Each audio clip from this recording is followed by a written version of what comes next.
And welcome to the Orange Gymnasium. Aaron West along with Derek O'Neill. Derek, how are you? I'm doing great. How are you? You ready for basketball game night number 2? I am. Are you? Yeah, absolutely. Yeah, I think you're always ready. You seem fired up tonight, Derek. I don't know if we need a camera. We need a camera on here because you've been dancing in the booth and you've been like. I could go FaceTime live on KCSI if you want me to. You need to, And it looks like in junior varsity play, Denison gets the victory in junior varsity play 53-46. Pretty exciting final 50 seconds there. I mean, they kind of came down to it. We saw a missed Yo Mama dunk. Yeah. Can't really call it that, though, if you miss it. Yeah, no, it's not. It's just a miss. It's just an embarrassing dunk. Yeah. Yep. That happens from time to time. It does, yeah. How was your day? Not too bad. Productive? Not too bad. Yeah, I'd say fairly productive, you bet. A lot of good things happened today? You know, nothing bad happened, so that's a win. Yeah. Yeah. Okay. Well, so, Derek, the Red Oak Tigers coming off of I would say half of basketball, good performance last night, solid performance.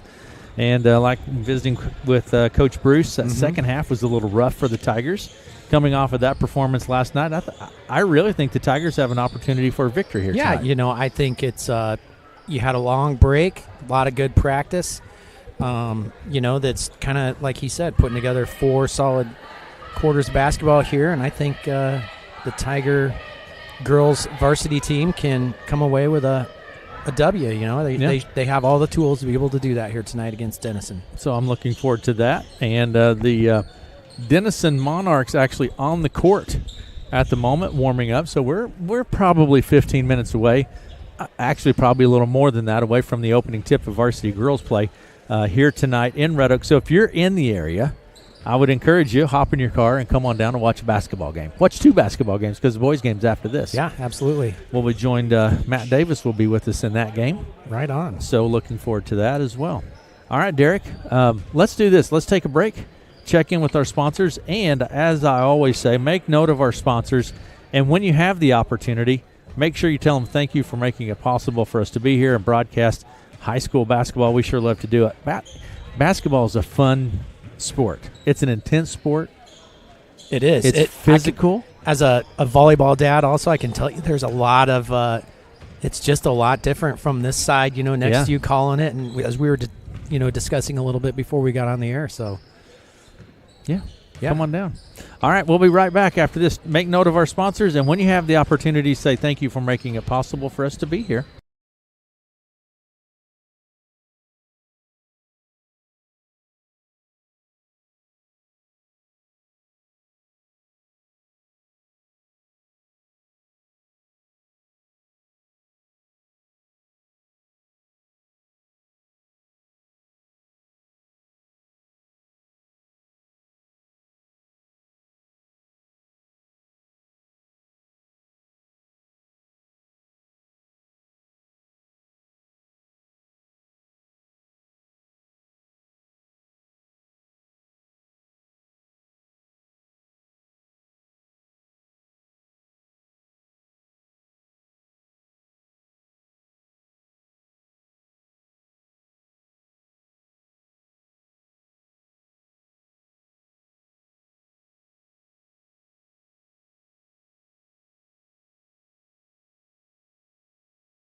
Sure. Okay, good.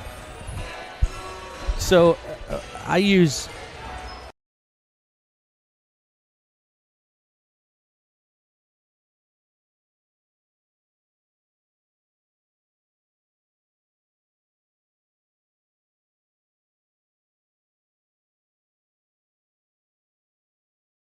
welcome back to Red Oak, and Melanie West with us as well. Mel, how are you? Great. Okay, you didn't mean for me to do that. No, not tonight. Okay. So, Derek, looking at these two teams, looking at the stats, when you line it up and shake it down, what are you looking at here? Let's just go through Bound here and see what it says on the preview. We've got, from a season leader standpoint, for the Red Oak Tigers, you got Ellison Johnson with 74 points. We've got Ann Wessel with 63 for Denison. On rebounds, you got Mario Ramirez with 57 for the Red Oak Tigers. You've got Marley Boatger at 37 rebounds for Denison. And on assists, you've got Keely Jones for the Tigers at 18 and Sarah Munn with 14 for Denison. Overall team stats, Red Oak has just a little bit more in a points scored per game than Denison. Field goal percentages are very similar, with 26.6 for Denison and 25.5% for the Red Oak Tigers. 3-point percentage, Denison takes the edge just a little bit with 25.3% versus the Tigers' 19.3%. Their overall effective field goal percentage right at 30 for both teams. Tigers are going to lead free throws made versus attempts. Also in the free throw percentage there. So if the Tigers can get to the line a little bit, I think that's going to help certainly tonight. Tigers also lead in offensive and defensive rebounds per game, assists, and steals. Steals per game just barely goes to Denison at 8.9 versus the 8.5 for the Tigers. Blocks, the Tigers have overall more blocks. Blocks per game, though, goes just barely to Denison. Turnovers per game, the Tigers have fewer turnovers with 29.5 for Denison, 23.9 for your Red Oak Tigers. Fouls are very even, 135 total to 134, with Denison coming in at 16.9 per game to the Tigers' 13.4. From a last five opponent standpoint, we heard the game last night on KCSI where the Tigers versus Woodbine. For a loss, the Tigers have a loss against Harlan there right before the Christmas break, a win against Stanton, and then losses against Kemper Catholic and Shenandoah. The Denison Monarchs come in with losses against Spencer, Clarinda, East Sac County, Harlan, and Glenwood as their last five opponents. So they are 0-5 versus the Tigers 1-4 there in the last five. Overall records, Denison comes in at 0-8, and your Tigers are 3-7.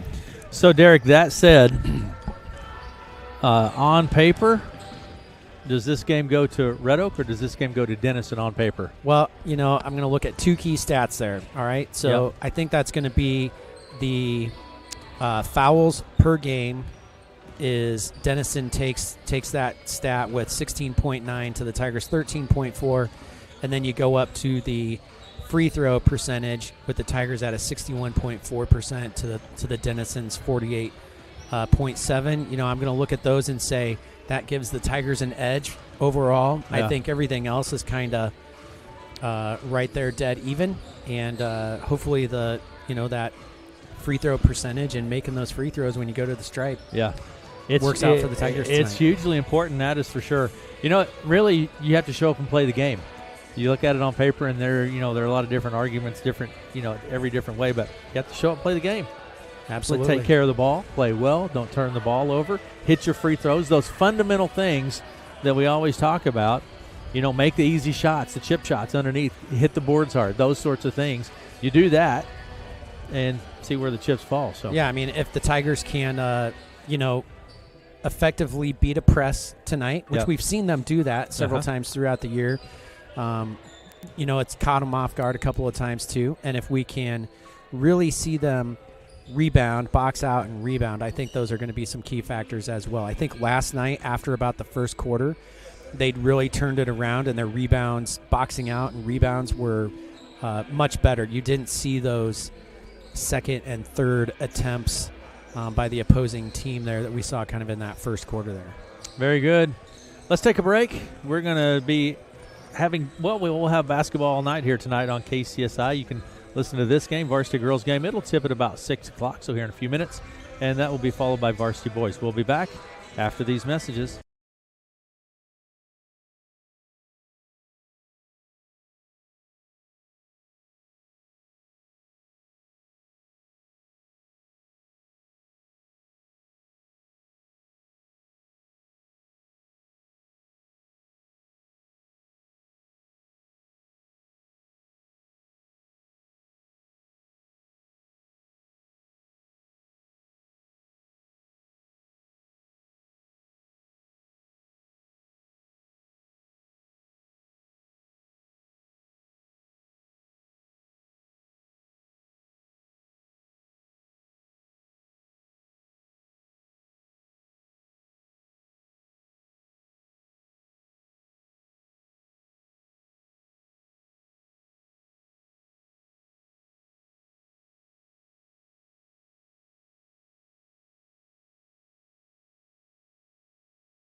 Back to Red Oak Orange Gymnasium. Aaron West along with Derek O'Neill. Basketball here tonight in Red Oak. It's Red Oak and the Denison Sleswig Monarchs. In junior varsity boys play, Denison picked up the victory 53-46 in what was a pretty exciting junior varsity boys basketball game. Yeah, Derek. just watching it from up here in the KCSI studio here in the Orange Gym. Yeah, lots of excitement. And we saw in the last 50 seconds there a couple of three-pointers, some fouls with an and one, and a missed dunk and all that. So, yeah, definitely exciting for a JV game. Exciting basketball game. Derek, any other comments on the games here tonight before I jump in and look at some of these lineups? You know, I just kind of think a little bit of what we've heard Matt say in some of the boys' games about, you know, in theory, you know, with the Tigers moving to the WIC here conference, you know, this could be the last time we see Denison in quite a while. You know, different size schools and certainly different regions, and if we're not in the same conference, could be one of the last times that we see a school like this, and it certainly would be good to go out with a win for sure. So when you see that stat in 10 years when they say, hey, Red Oak versus Denison all time, you can say the last one we played was a win. And the other thing too, Derek, the opportunity, I think this is either team could win the game tonight. Just looking at it on paper per our discussion earlier, if you didn't hear the stats earlier, you know, either team could come away with the victory. Red Oak's first opportunity for a Hawkeye 10 win in basketball in quite a while. Yeah. A few years, actually. Yep. So, you know, a real opportunity. So, from that regard, a big game, I think, for the Red Oak Tigers. Kind of an important piece. And I don't think this is going to be a game where size is going to matter when you look at the heights on both teams here. I mean, it's you don't have, you know, that dominant, really tall girl out on the court for either team. So, it's going to come down to kind of that discipline and controlling turnovers. Tigers have had quite a few turnovers this season. So, kind of controlling that, being very intentional with their passes and their shot selection. I think that we could see something good here. We're going to hop in and look at some lineups here. Let's start with the reserves for the visiting Denison Sleswig Monarchs. Mariah Carlson, number 2 for the Monarchs. You have Kaisa Nettermeyer, Ellie Houston, Monroe Bigness, Natalie Arlano, Miley Kanalski, and Kelly Rodriguez. Also, you have Belinda Pancho, Alejandra Cardenas, and Lauren Lambert for the Denison Monarchs. For the starters tonight will be Isabel Bloom, number 3. Number 14 is Anna Wessel.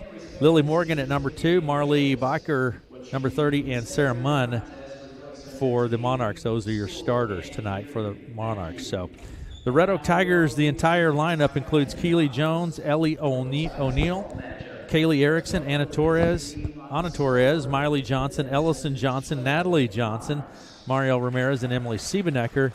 And we did have a bit of a shakeup. It looks like we're going to be back to our traditional starting lineup tonight for the Red Oak Tigers, which will be Keely Jones and Ellison Johnson, Natalie Johnson, Mario Ramirez, and Emily Siebenecker would appear to be our starting lineup. That's going to leave Ellie O'Neill, Kaylee Erickson, Anna Torres, and Miley Johnson for reserves for the Red Oak Tigers. Not a lot of girls on the bench, but and Coach Bruce does a nice job of getting all those players on the court and getting some playing time to hopefully help develop that team as we go forward. Introductions, Derek. Lily Morgan. So should be fun. Yeah, definitely. You know, I'm just looking at the lineups as Mr. Erickson reads them off here, and I think you know, I'm seeing some good matchups here with the Tigers, and hopefully, as you said, you know, they definitely have a much deeper bench than what the Tigers do. Hopefully, that doesn't come into play here tonight, either with fouls or, you know, just the intensity of the game and they have 18 girls. 18 girls. Yeah, so at least on their, you know, for their roster, 18. Red Oak has 9. So, but, you know, we'll see what happens, see how it goes. Should be fun. I would hope for a nice, competitive, down-to-the-wire kind of game. Yeah, that's a fun ball game. Yeah, exactly. That's, you know, kind of like that JV game we just watched there, just right there close all the way down to the end. But, of course, you know, as a Tiger fan and a Tiger dad, I want the Tigers to come away with one the win. One of the players, Ellie O'Neill, your very own. So, Derek, we're going to step away for our national anthem. We'll be back with the opening tip after this.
Back to Red Oak. Well, a first for me, Derek. Yeah.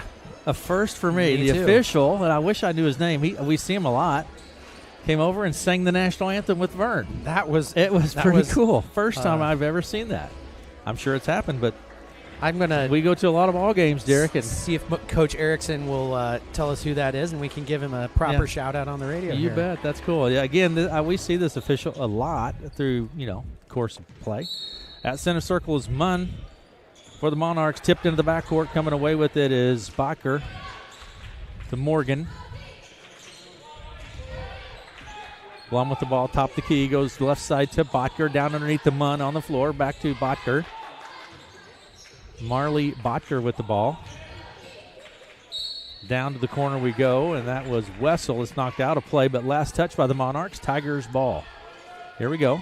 Inbound pass comes to Keely Jones, and she's going to take it right to left across the center stripe. No pressure in the backcourt here from the Monarchs as of yet. Both teams kind of filling each other out. Yeah, it looks like Denison's running a man defense here. Siebenecker, baseline right with the ball, picks up her dribble, finds Jones in the corner. Here's Ellison Johnson. She looks at the three, decides not to. There's Keely Jones, tapped by Munn, picked up by Siebenecker. Three-pointer from Emily is good. Yeah, great way to start the game there for the Tigers. Very patient.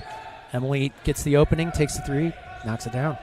Emily Siebenecker and the Tigers are on the board, up by 3 with 7 minutes to play in the first. And with the ball for the Monarchs is Wessel to Munn. Down in the corner goes to Wessel. Shots up, it's no good. Wessel, a junior. Rebound bounces off the backside and out of play. The ball, I'll get there in a minute.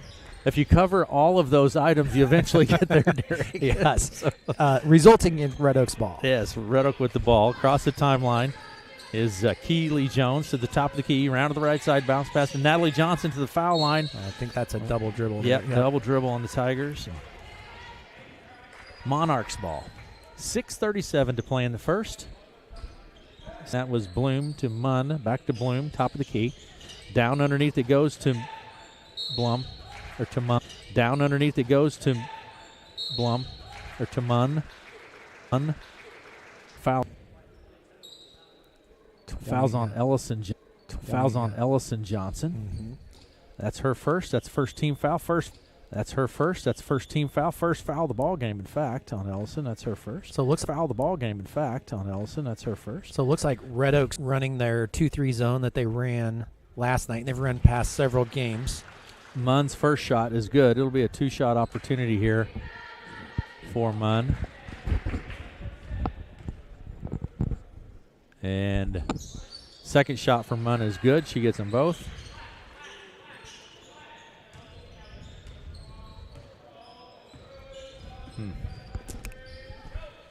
And Red Oak with the ball. It's 3-2. Here is Jones, top of the key to Siebenecker. Siebenecker around to the right side, spins into the lane. There's Ellison Johnson working her way into this, and it goes out of play. Still going to be Red Oak's ball here. Mariel Ramirez is going to bring it in for the Tigers here. And Ramirez will put it into play from the baseline to Siebenecker. Emily drives into the lane. It's knocked loose, and then Munn comes away with it. Top of the key. Ball goes to Wessel. Wessel works today down to the right side over to to Morgan. Now to the baseline. Into the lane is Wessel, knocked loose. And Ramirez keeps it in play. Great hustle by Mariel right there to keep the ball in play and turn it into a opportunity for the Tigers here. Yeah, Siebenecker into the lane, kicks it out to Natalie Johnson. Over the right side it goes. And have a foul? What was that? No, I think he's going to call stepped on the baseline, yeah. Okay. Saw that call a couple of times from the Tigers, just not quite last night in the game last night against Woodbine, just not quite knowing where they're at on the court right there. All right, and bringing the ball across the timeline will be Bloom. Over to the left side to Wessel. Shot goes up, but it's partially blocked by Natalie Johnson. Picked up from the high post. Shots up from Bloom. No good. Rebound Tigers. And Mario Ramirez will take it back across the timeline. Here's top of the key. Ellison Johnson for three. It's no good. Ramirez stepped on the baseline trying to keep it into play. And it will be Monarchs ball. 4:48 to play in the first. 3-2 is our score. And the Monarchs with the ball. It's Houston. Over to the left side it goes now to Wessel. Houston to Bloom. Top of the key. Long three. Deep three from the top. High arching shot. Bounces out of play. Tigers ball. Great hustle there by Denison to try and keep that ball in bounds. Just a little bit too late there and stepped on the line. All right, Derek. Tigers with the ball. Keely Jones takes it across the center stripe. Finds Siebenecker at the top of the key. And Ellison Johnson. Natalie Johnson. Siebenecker top for three. It's no good. Rebound. Jump ball. Jump ball, yeah. Natalie got right in there with two Denison Monarchs. Grabbed a hold of the ball, forced the jump ball. Going to see it stay with the yeah, Ellison trying to do make something happen right there. Drive the lane as we've seen her do a number of times this year. Just couldn't quite handle it when the Denison Monarchs started chopping in on her. And Munn takes it down to the baseline, kicks it out in the corner, but through the hands of Bloom and out of play. So Tigers ball. 3-2. 3-2 is our score, Derek. 3:49 to play in the first. Yeah, a little different. Not a high-scoring game. Yeah, a little at this different point. from what we've seen previously. So points are hard to come by at this point. Ramirez into the lane. Ellison Johnson long two from the top. It is no good. And it's going to bounce out of play. Monarchs will have the ball. I'm going to say something positive there. I saw both Natalie and Marielle there going for the ball on the rebound, being very aggressive on that rebound. They just kind of collided into each other, and the ball went out of bounds. All right, and down underneath the ball goes into the lane. Shot up from, who is that? Lauren Lambert. I think we're going to have draws the foul. And who was that foul on, Derek? That was we'll get the official word here. Emily Siebenecker. Emily Siebenecker. That's her first personal foul. It's going to send Lauren Lambert to the line. And Lambert, number 52, that's our first opportunity from the line. Shot's no good. Front end of that. And here we go. Second shot from Lambert. No good. Rebound.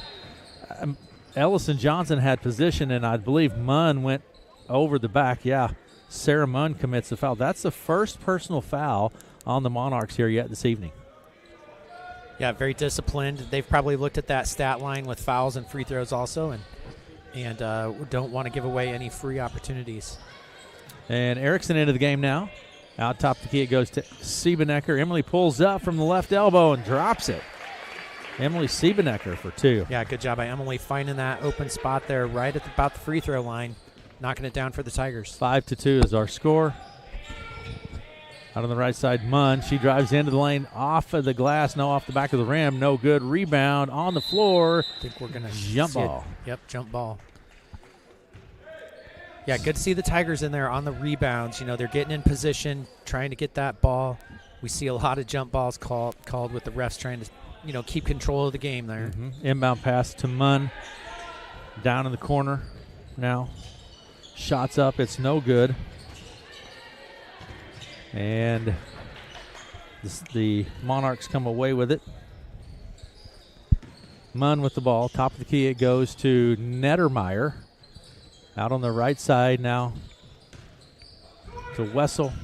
Munn with the ball out on the left wing. Shot goes up off of the glass. Drives into the baseline. Puts a shot up off the glass. It's no good. And the Tigers come away with it. Kaylee Erickson with the ball. Wide open there at the top of the key. Takes a shot. It hits the apparatus at the top of the. I'm glad Matt's not here to correct you. Is that not an apparatus up there? I mean, it's the apparatus.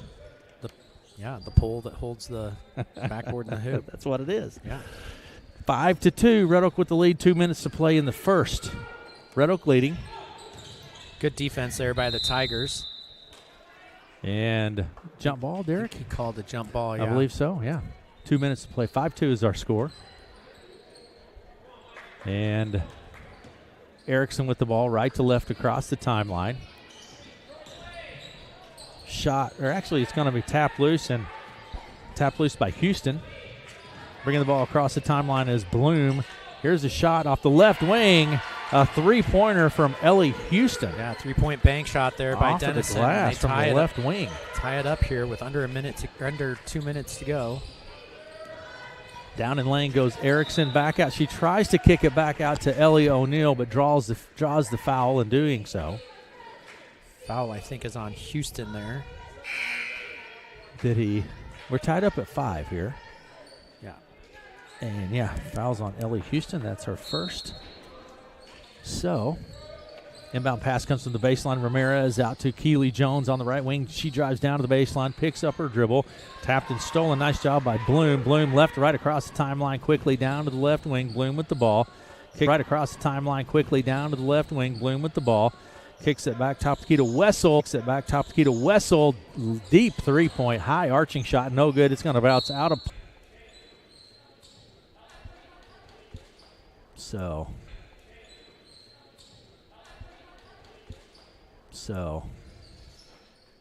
39 seconds to go, tied up here in the first quarter.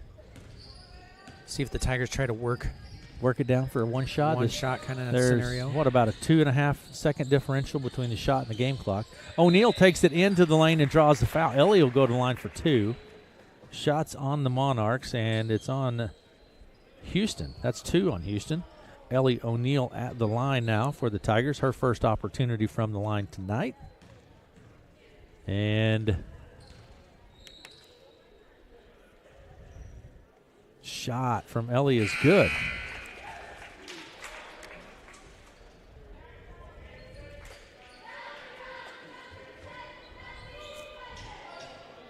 So Derek, YouTube is struggling a little bit. And it's still on our website, so if people would go to kcsifm.com. YouTube is in and out, but it's on our website, kcsifm.com. You can watch it there as well if you wish. Or if you happen to be local, just come on down to the gym. Even better yet. That's the best. Hey, there's a three-pointer. Derek from Bloom. And the second shot from Ellie was no good. Just to follow up on that, 10 seconds, and Denison with the lead now, 8-6. There's Siebenecker for 3, no good. Rebound, Natalie Johnson, no good. And here's Botker coming away with it, but that is it for the first quarter. Denison with the lead, 8-6 at the end of the first. And we will be back again. I want to remind folks, if you're struggling with YouTube a little bit, you can go to our website and watch it there on kcsifm.com. YouTube's having some technical bandwidth issues or something. Sounded pretty technical, didn't it? It did. I believe you for sure. We're going to be right back after this.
Red Oak Monarchs with the ball. Here's a three-pointer from Bloom. It is no good. Rebound pulled down by Bacher.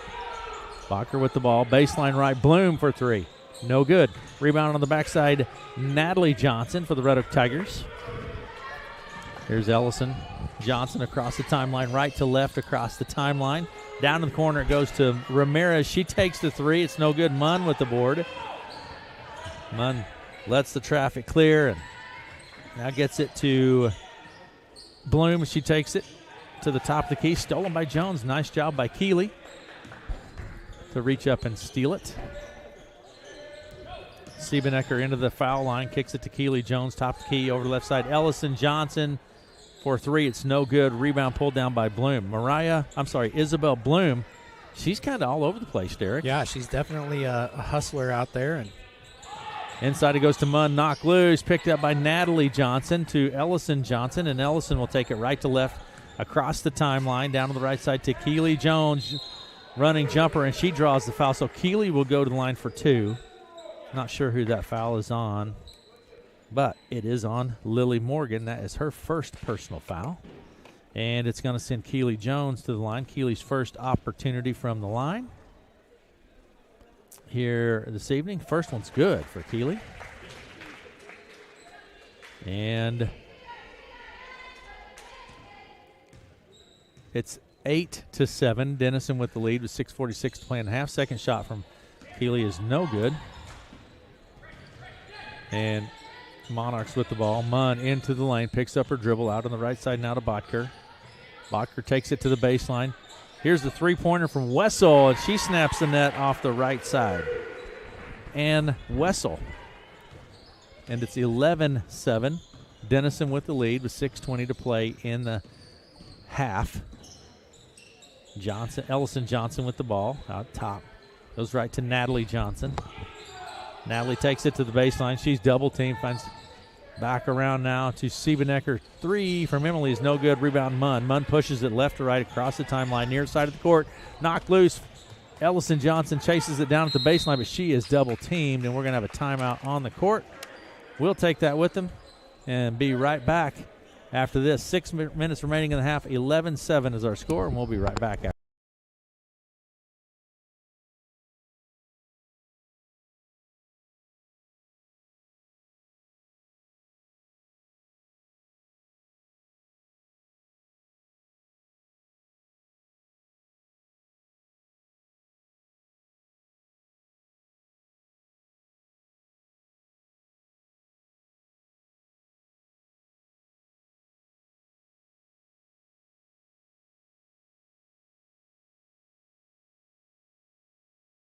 Welcome back.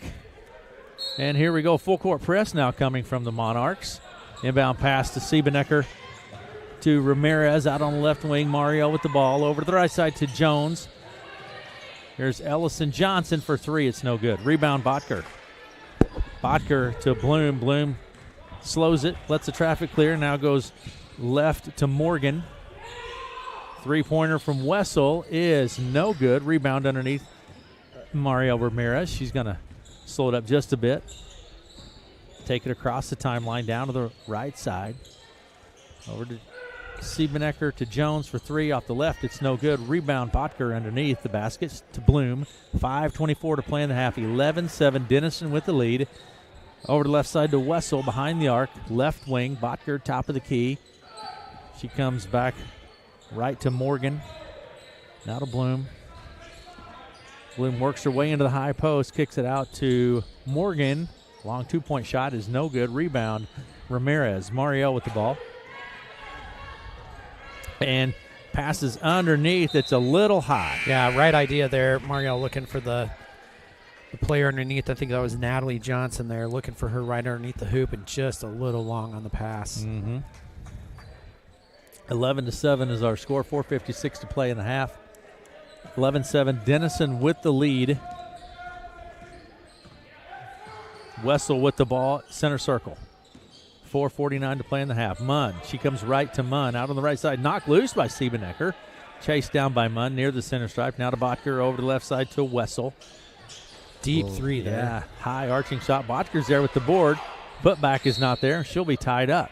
Ellie stepped in and tied her up. Red Oaks ball. 11-7, 4.5 minutes to play in the half. And Ellison Johnson will put it into play for Red Oak. Inbound pass comes to Jones. And Keeley will bring it across the center stripe at center circle. Tigers showing some patience here, Derek. Out to Ramirez on the left side. Bounce pass inside to Ellison Johnson. Top key to Siebenecker. Looks at it. Passes underneath. Ellison puts it up. It's blocked. Ramirez keeps it into play, but Botker grabs it. Botker to Wessel, and Wessel will take it left to right across the center stripe. Down inside. Shot. I don't know if that was partially blocked or a pass. Yeah, look, I'd say it was a pass, yeah. Let's go with that. Tigers come away with it. Ellison works her way down to the right side, off the glass. It's good for 2. Yeah, good move by Ellison right there. Kind of a little fake and puts it off the glass, gets the 2. Ellison with 2. It's 11-7. 11-9. Man, Denison, I tell you what, I didn't see that stat, is the consistency in the three-pointers that they're knocking off here tonight. Was that Munn with the 3? That. And it's 14-9. Here's a three-pointer from Ellie O'Neill. No good. Rebound Jones. Keeley to Ellison Johnson for 3 from the top. It's no good. Chase down. Ramirez keeps it in play, but then bounces out of play.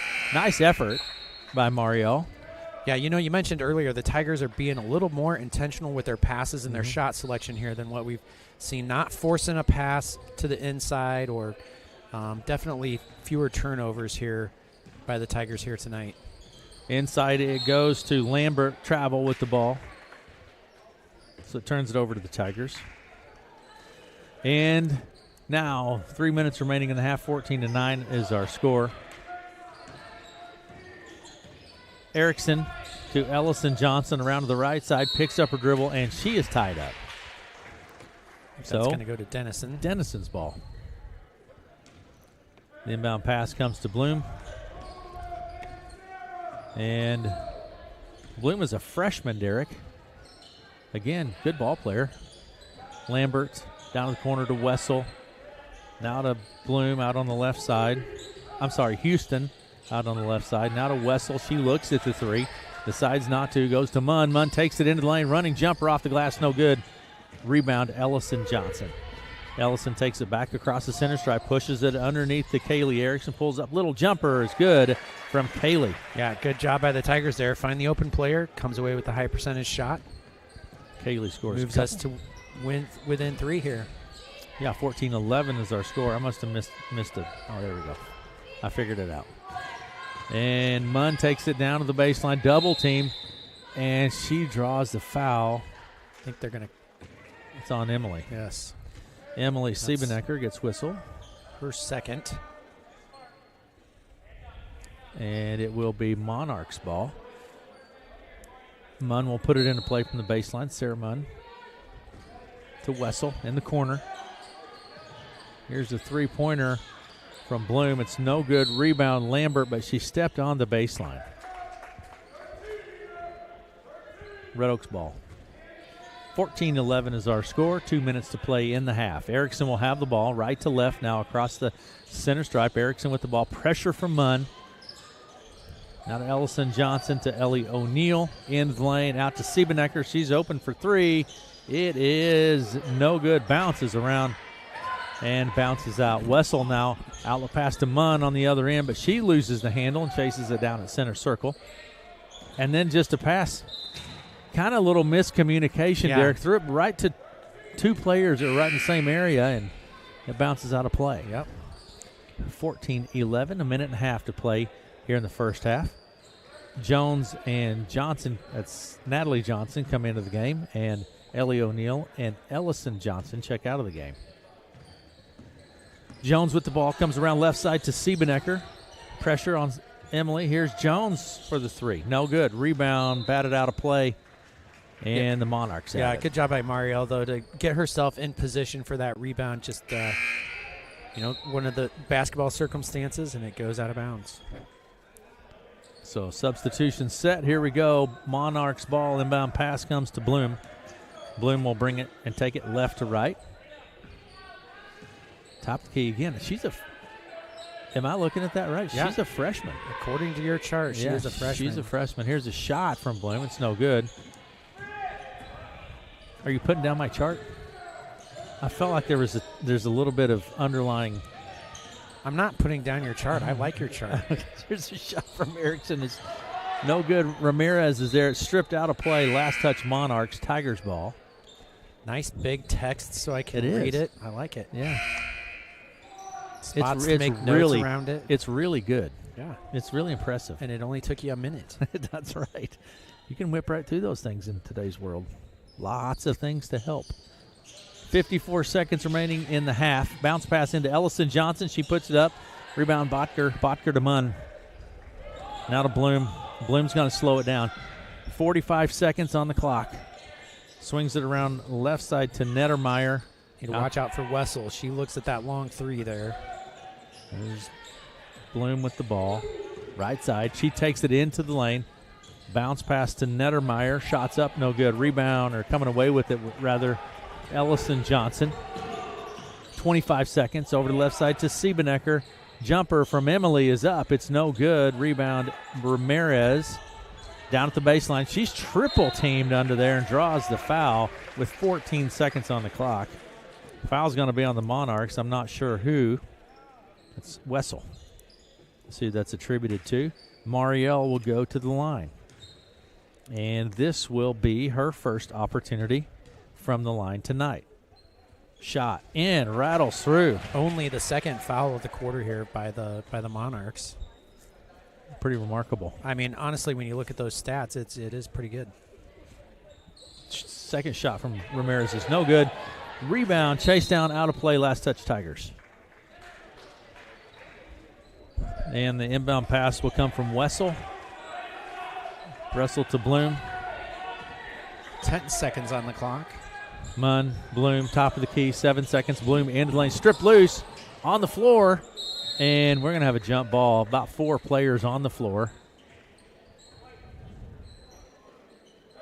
So it will be Red Oaks ball. Red Oaks ball. Denison's going to press here. Yeah, 3 seconds on the clock. Tigers have to go the length of the court. Full court press from the Monarchs. Ellison Johnson will put it into play to Siebenecker. Emily's just going to let it expire. That's it for the first half. Denison with the lead, 14-12 at the end of the first half, and we'll be back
Welcome back to Red Oak Orange Gym. We're at halftime of varsity girls. Let's start back at junior varsity boys play, and Denison gets the victory 53-46. That was in junior varsity boys play.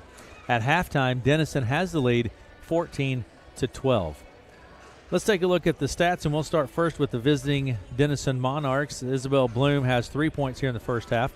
Ellie Houston has 3 and 2 personal fouls. Ann Wessel, 2 personal fouls, 3 points. Lily Morgan with 1 personal foul. Sarah Munn has 5 points, and she is 2 of 2 from the foul line. Denison leads 14-12 at half. We'll be back, and we'll look at the stats for the Red Oak Tigers after this.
Welcome back. Let's look at the stats for the Red Oak Tigers here in the first half. Keely Jones has 1 point, 1 of 2 from the foul line. Ellie O'Neill has 1 point, 1 of 2 from the foul line. Kaylee Erickson with 2 points. Ellison Johnson has 2. Mario Ramirez 1 point, 1 of 2 from the foul line. And Emily Siebenecker with 5 points in the first half and 2 personal fouls. Emily hit 1 3-pointer. And Derek, off air, you asked me, I don't have the attempts, but the Monarchs have hit 4 3-pointers in the first half. Yeah, I mean, that's kind of what's helped them stay here with this 2-point lead here. And a couple of those were deep 3-pointers. I think Wessel, not sure if she had 1 or 2 there, but she had a couple that were pretty deep, and Tigers are going to have to watch out for that here, I think, in the second half. So what do you do, Derek, if you're a Monarch? What do you tell your players? What do they need to do? Keep hitting the 3?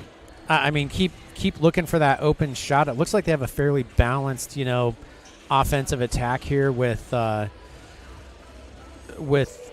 freshman point guard there with Bloom, and then they've got who else we talked about there? Houston. Yeah.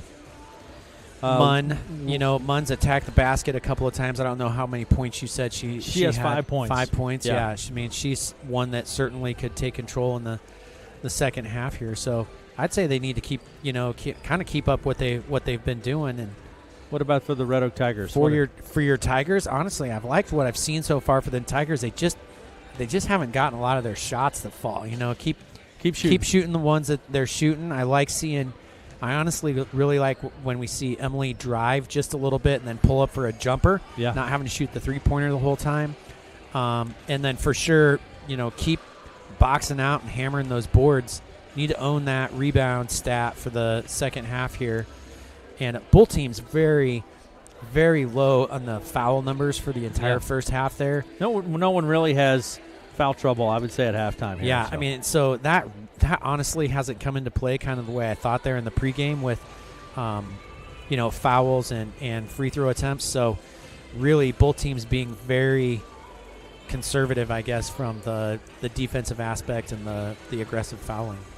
We're still at halftime. Denison with the lead, 14-12 in varsity girls play. We're going to take a break. We'll come back with the second half after this.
Welcome back, Monarchs with the ball as we come back to action. Bloom with the ball at the top of the key for the Monarchs. Works her way down to the right elbow underneath the Munn.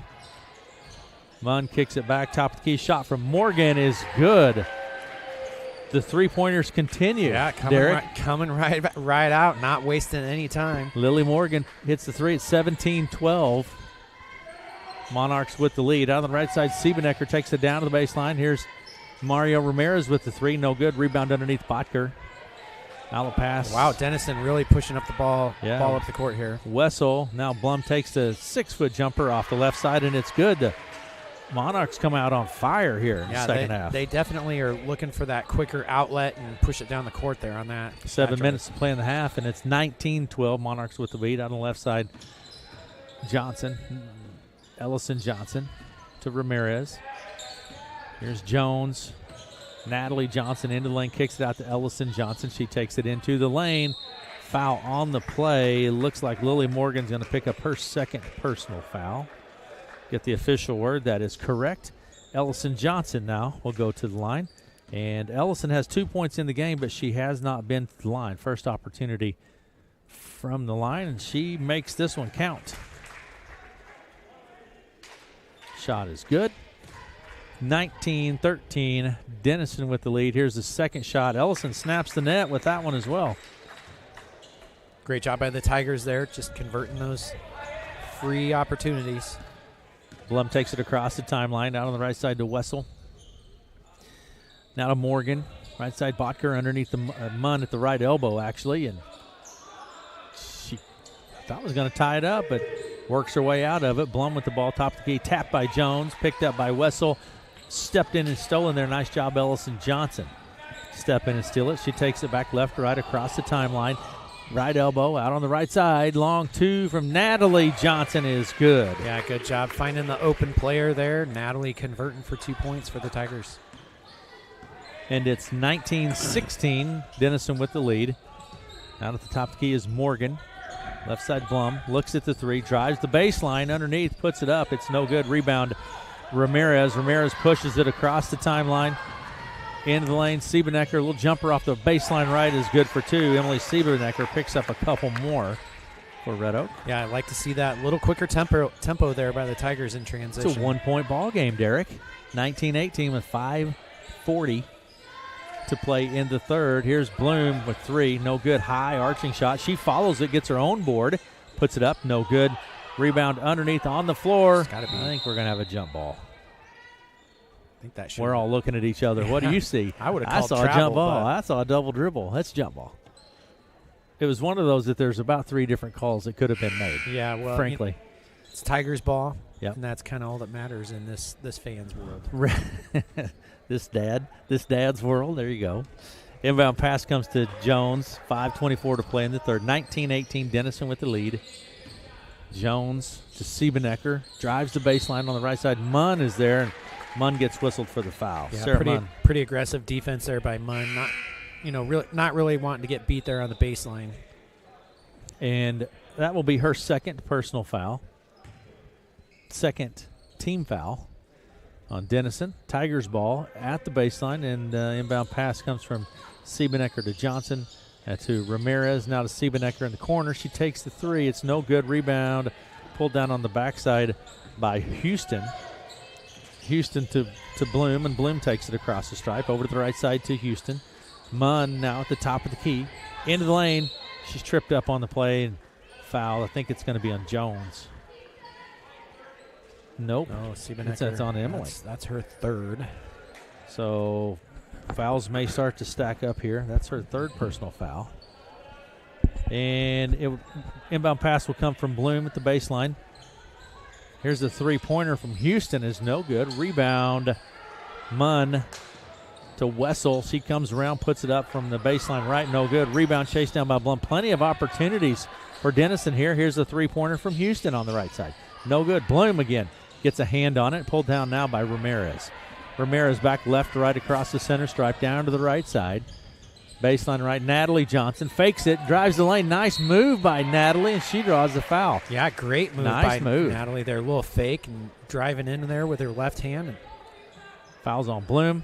That's her first. Natalie Johnson will go to the line. And Natalie has not been to the line. She has 2 points in the ball game tonight. Shot is kind of a flat shot, hits the front of the rim. No good. From Natalie, here we go. Shot number 2 coming up. 4.5 minutes to play in the third, 19-18.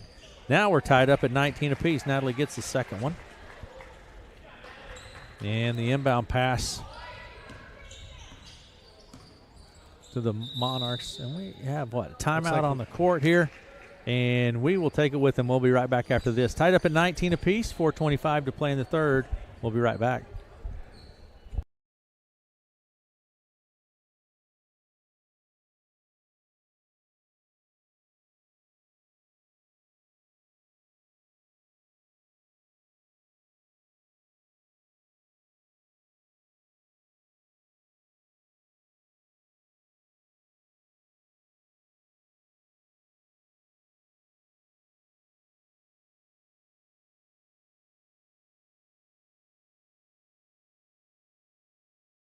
Welcome back to Red Oak, tied up at 19 apiece in varsity girls play with 4:25 to play in the third. Monarchs with the ball. Wessel drives into the lane, knocked loose. She picks it up, finds Houston in the corner for 3. No good. Rebound Ramirez. Ramirez lets the traffic clear, and she'll take it across the center stripe down to the right side. Baseline right. Johnson, Natalie Johnson puts it up. No good. Rebound Lambert. Lambert to Munn, and Munn will take it across the center stripe. Out on the right side now. Munn in the corner. Baseline right. Foul on the play. Okay. Ramirez gets whistled for the foul. And, yeah, fouls on Marielle. That's her first. So we're still tied up at 19. 3:52 to play in the third. O'Neal into the game. Natalie Johnson takes a seat. Bloom will put it into play for Denison at the baseline. Down the corner, Wessel for 3. No good. Rebound bounces long and out of play. Last touch, Monarchs, Tigers ball. 19 apiece, 3:48 to play in the third. Ellison takes it across the center stripe. Comes around to the right side, then into the lane. Here's Ellie O'Neal from the top of the key. It's no good. Rebound, Ellison Johnson with the board. No good. Tried again. Rebound tipped around Ramirez now for the Tigers. It bounces out of play. Last touch, Monarchs. Plenty of opportunities, Derek. Yeah, great effort there by Ellison on the rebounds. And Tigers ball, it kind of bounced clear in the corner. The official had to go chase it down, Derek. That's our national anthem. National anthem official there. Siebenecker puts it up. No good. Rebound, Lambert. Did you get his name? Robert Johnson. Goes by Barney. Barney. He and Werner Olsen performed the national anthem, if you didn't tune in for that earlier, which was pretty unique and very good, too, by the way. Yeah, definitely. Ellison Johnson with the ball. Round to the right side. Down to the blocks. Ellison spins. Nothing there. Here's O'Neal. Right elbow. Picks up her dribble. Moving it quickly now is Lily Morgan into end. It's no good. Rebound Bloom. She's tied up by Ellie O'Neal and ultimately fouled, I believe. Is that on Ellie? It is. That's her first personal foul. Substitutions taking place. Jones out of the game. Erickson into the game. Still tied up at 19 apiece with 2:55 to play. Inbound pass stolen by Erickson. And then the pass goes errant underneath. It's kicked then, and it's going to bounce out of play. Tigers ball.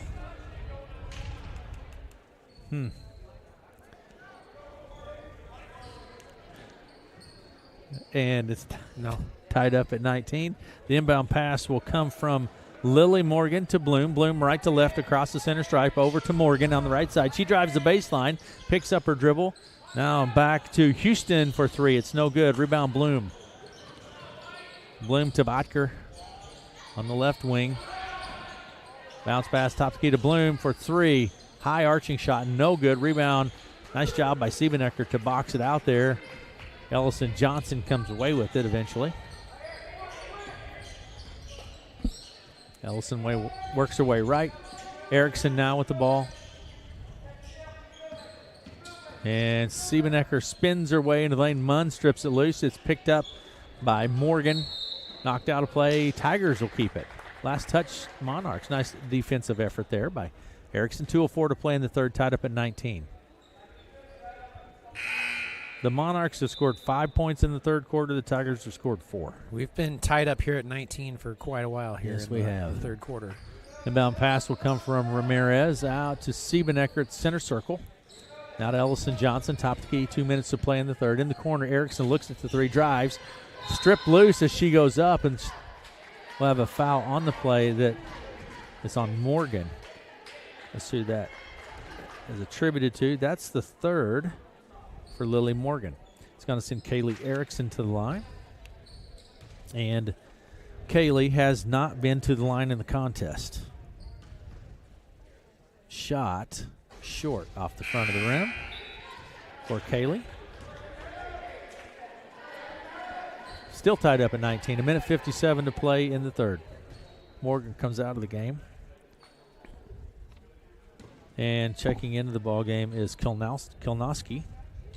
Second shot from Erickson bounces around and falls through. Nice job by Kaylee. So Tigers lead 20-19 with 1:54 to play in the third. On the right side, it goes to Wessel. Bounce pass right elbow to Munn. Back to Wessel, right wing. She drives to the right elbow, puts it up. It's no good. Rebound to Ellie O'Neill. Right side, Siebenecker. Into the left. Spins her way down the baseline. Kicks it to Ellison Johnson. She powers her way in there and puts it up for two. Nice job by Ellison. Great job by Ellison. She just kind of took it to the hoop. Yeah, see a little bit more of that here in the second half. 22.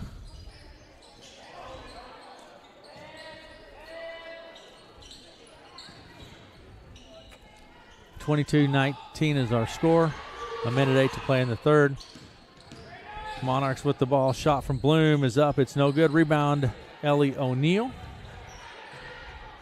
Ellie to Ramirez. Mario will take it left, right across the center stripe. 54 seconds to play in the third. Stripped loose by Bloom. Picked up by Wessel, and then we're going to have a foul on the play. Who's that on, Derek? It's on Ellison O'Neill. Or Ellison Johnson. That's her second foul. And the Monarchs will have it. 22-19. Red Oak with the lead. 47 seconds to play in the third. Inbound pass comes to Bloom. Bloom's across the center stripe out on the right side to Kilnowski. And timeout on the court. We'll take it with them. 42 seconds to play in third. We'll be right back after this.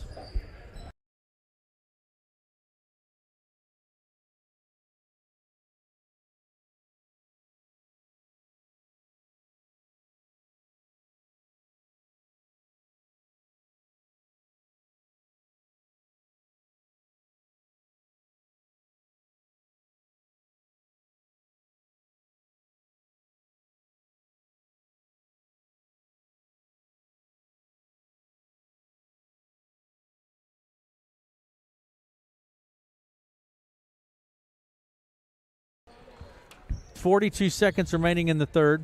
Red Oak with the lead, 22-19.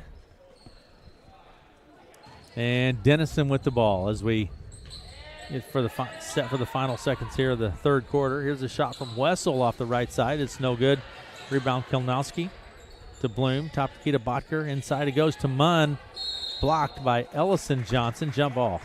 Blocked by Natalie Johnson. Sorry. And Denison's ball Denison here. will have the ball. What's the discussion here, Derek, at the scorer's table? So 27 seconds on the clock. A little bit of discussion at the officials' table, but we're good to go, I think. Clock maybe. Coach Bruce wanted clarification. Still talking about it. I think we're set. Here we go. And Monarchs will have the ball. Munn will put it into play from the baseline right side. Out to Wessel, now to Munn. Spins, jumpers up, draws the foul. She'll go to the line for two. And that foul was attributed to Kaylee Erickson. That's her first. And Munn will go to the line. Munn is 2 of 2 from the line this evening. And she has 5 points in the ball game. Here's a shot from Munn. Good. Gets the first. Coming into the game, Ellison Johnson and Emily Siebenecker, Ellie O'Neill, and Marielle Ramirez take a seat for the Tigers. So it's a 2-point ball game. Red Oak with the lead now. You're listening to KCSI FM, Villisca, Red Oak, and Shenandoah. Second shot is no good. Rebound pulled down by Ellison Johnson. And double dribble there. Monarchs ball. 20 seconds on the clock, 2-point difference here in the third quarter here. Inbound pass will come from Isabel Bloom. She finds Wessel in the corner, 19 seconds. Wessel to Munn, strip loose, foul on the play. That's either on Ellison or Kaylee. So they were both in the area right there, so it's going to be attributed to Ellison. That's her third personal foul now. Munn's going to go back to the line. Munn is now 3 of 4 from the line here this evening. 22-20, Red Oak with the lead. Here's a shot from Munn. It's no good. And substitutions taking place. Nettermeyer comes into the ball game. Wessel takes a seat for the Monarchs. Munn at the line. 17 seconds on the clock. Here's a shot from Munn. It's good. Gets the second one. So it's a 1-point ball game. 22-21. Inbound pass to Jones. 16 seconds. A little pressure here in the backcourt. Not a lot. Jones is across the center stripe. Down to the baseline to Erickson. Kaylee Erickson with the ball. It's stripped loose. Bounces out of play. Tigers keep it. 6.7 seconds on the clock. Tigers really need a basket here to close out the third quarter on a positive note. Coming into the ball game is Morgan, and Munn takes a seat. Ellison Johnson will put it into play for Red Oak. Finds Jones. 5 seconds over to the right side. Erickson. Jones takes it. I think it was partially blocked. It bounces out of play. No good. That's it for the end of 3. 22-21. Red Oak with the lead at the end of 3, and we will be back.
Along with Derek O'Neill. So, Derek, here we go. Fourth and final quarter. And it's a 1-point ball game, 22-21. Tigers with the ball as we come back to action.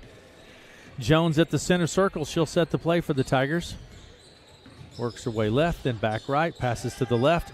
Ramirez for 3 off of the glass. Marielle Ramirez with the bank shot. And it's 25-21.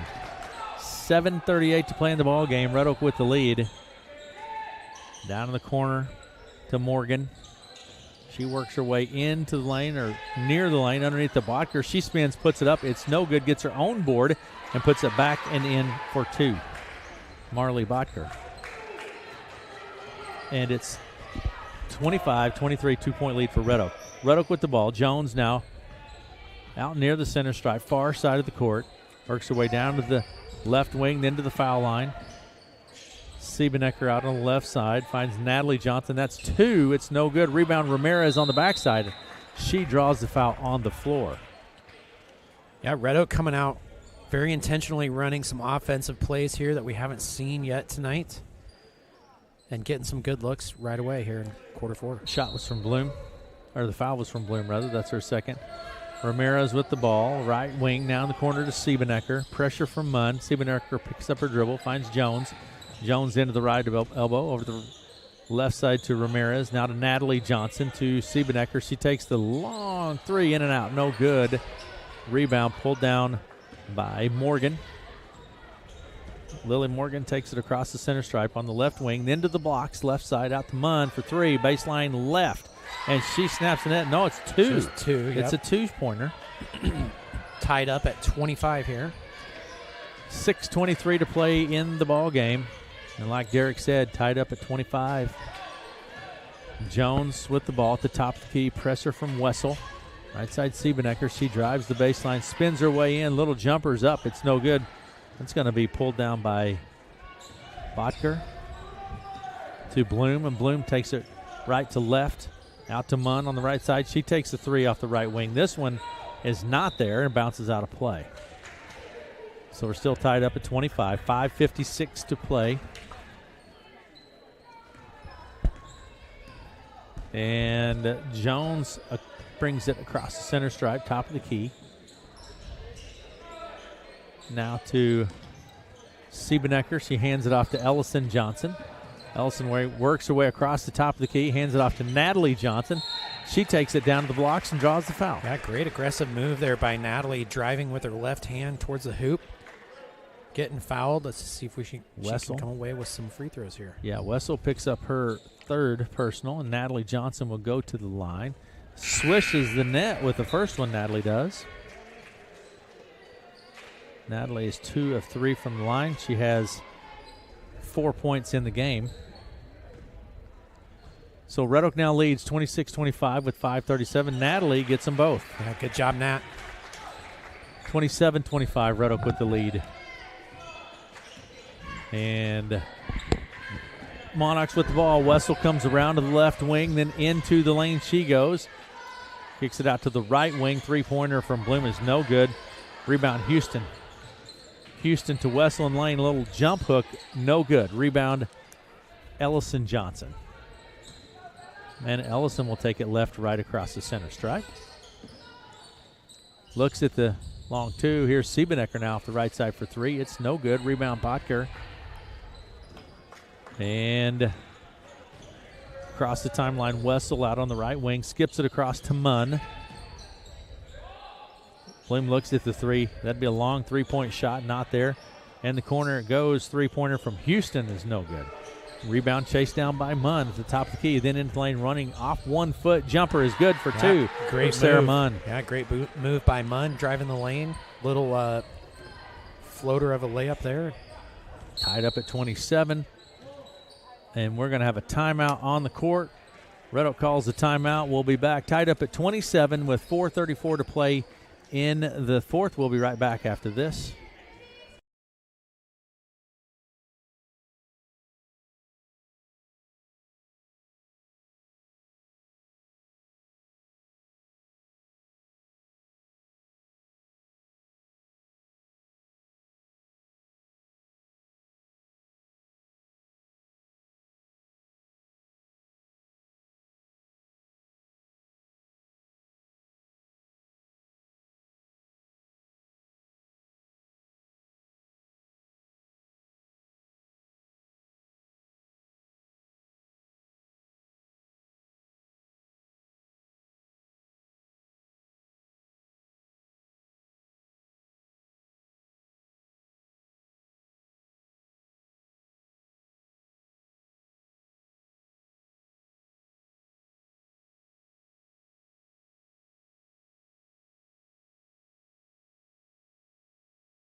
Back to Red Oak.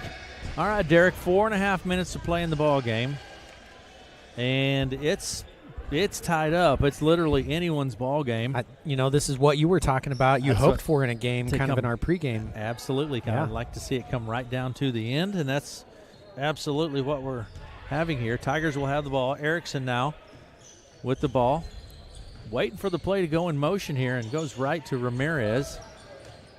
Ramirez behind the arc. Skips it across to Siebenecker. Now to Ellison Johnson.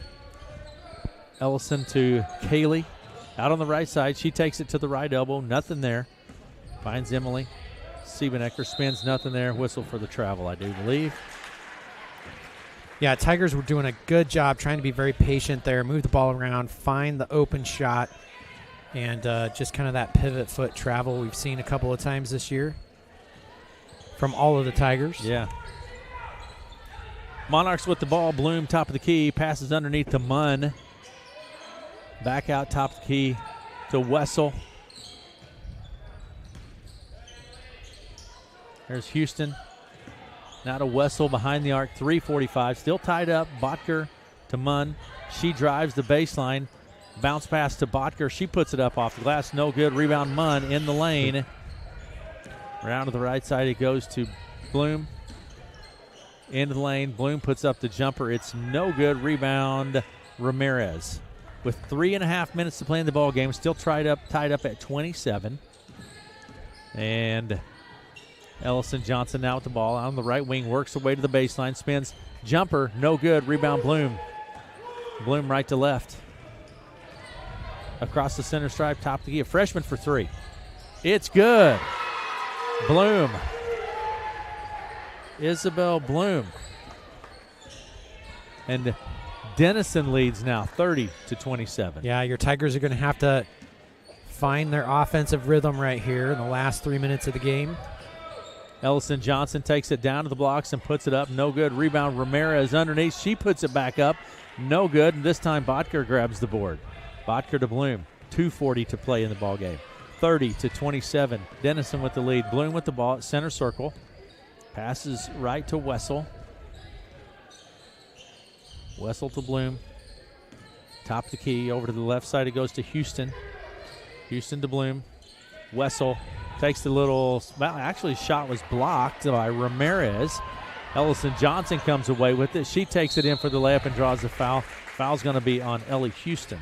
That's number 3 on Houston. And Ellison will go to the line for Red Oak.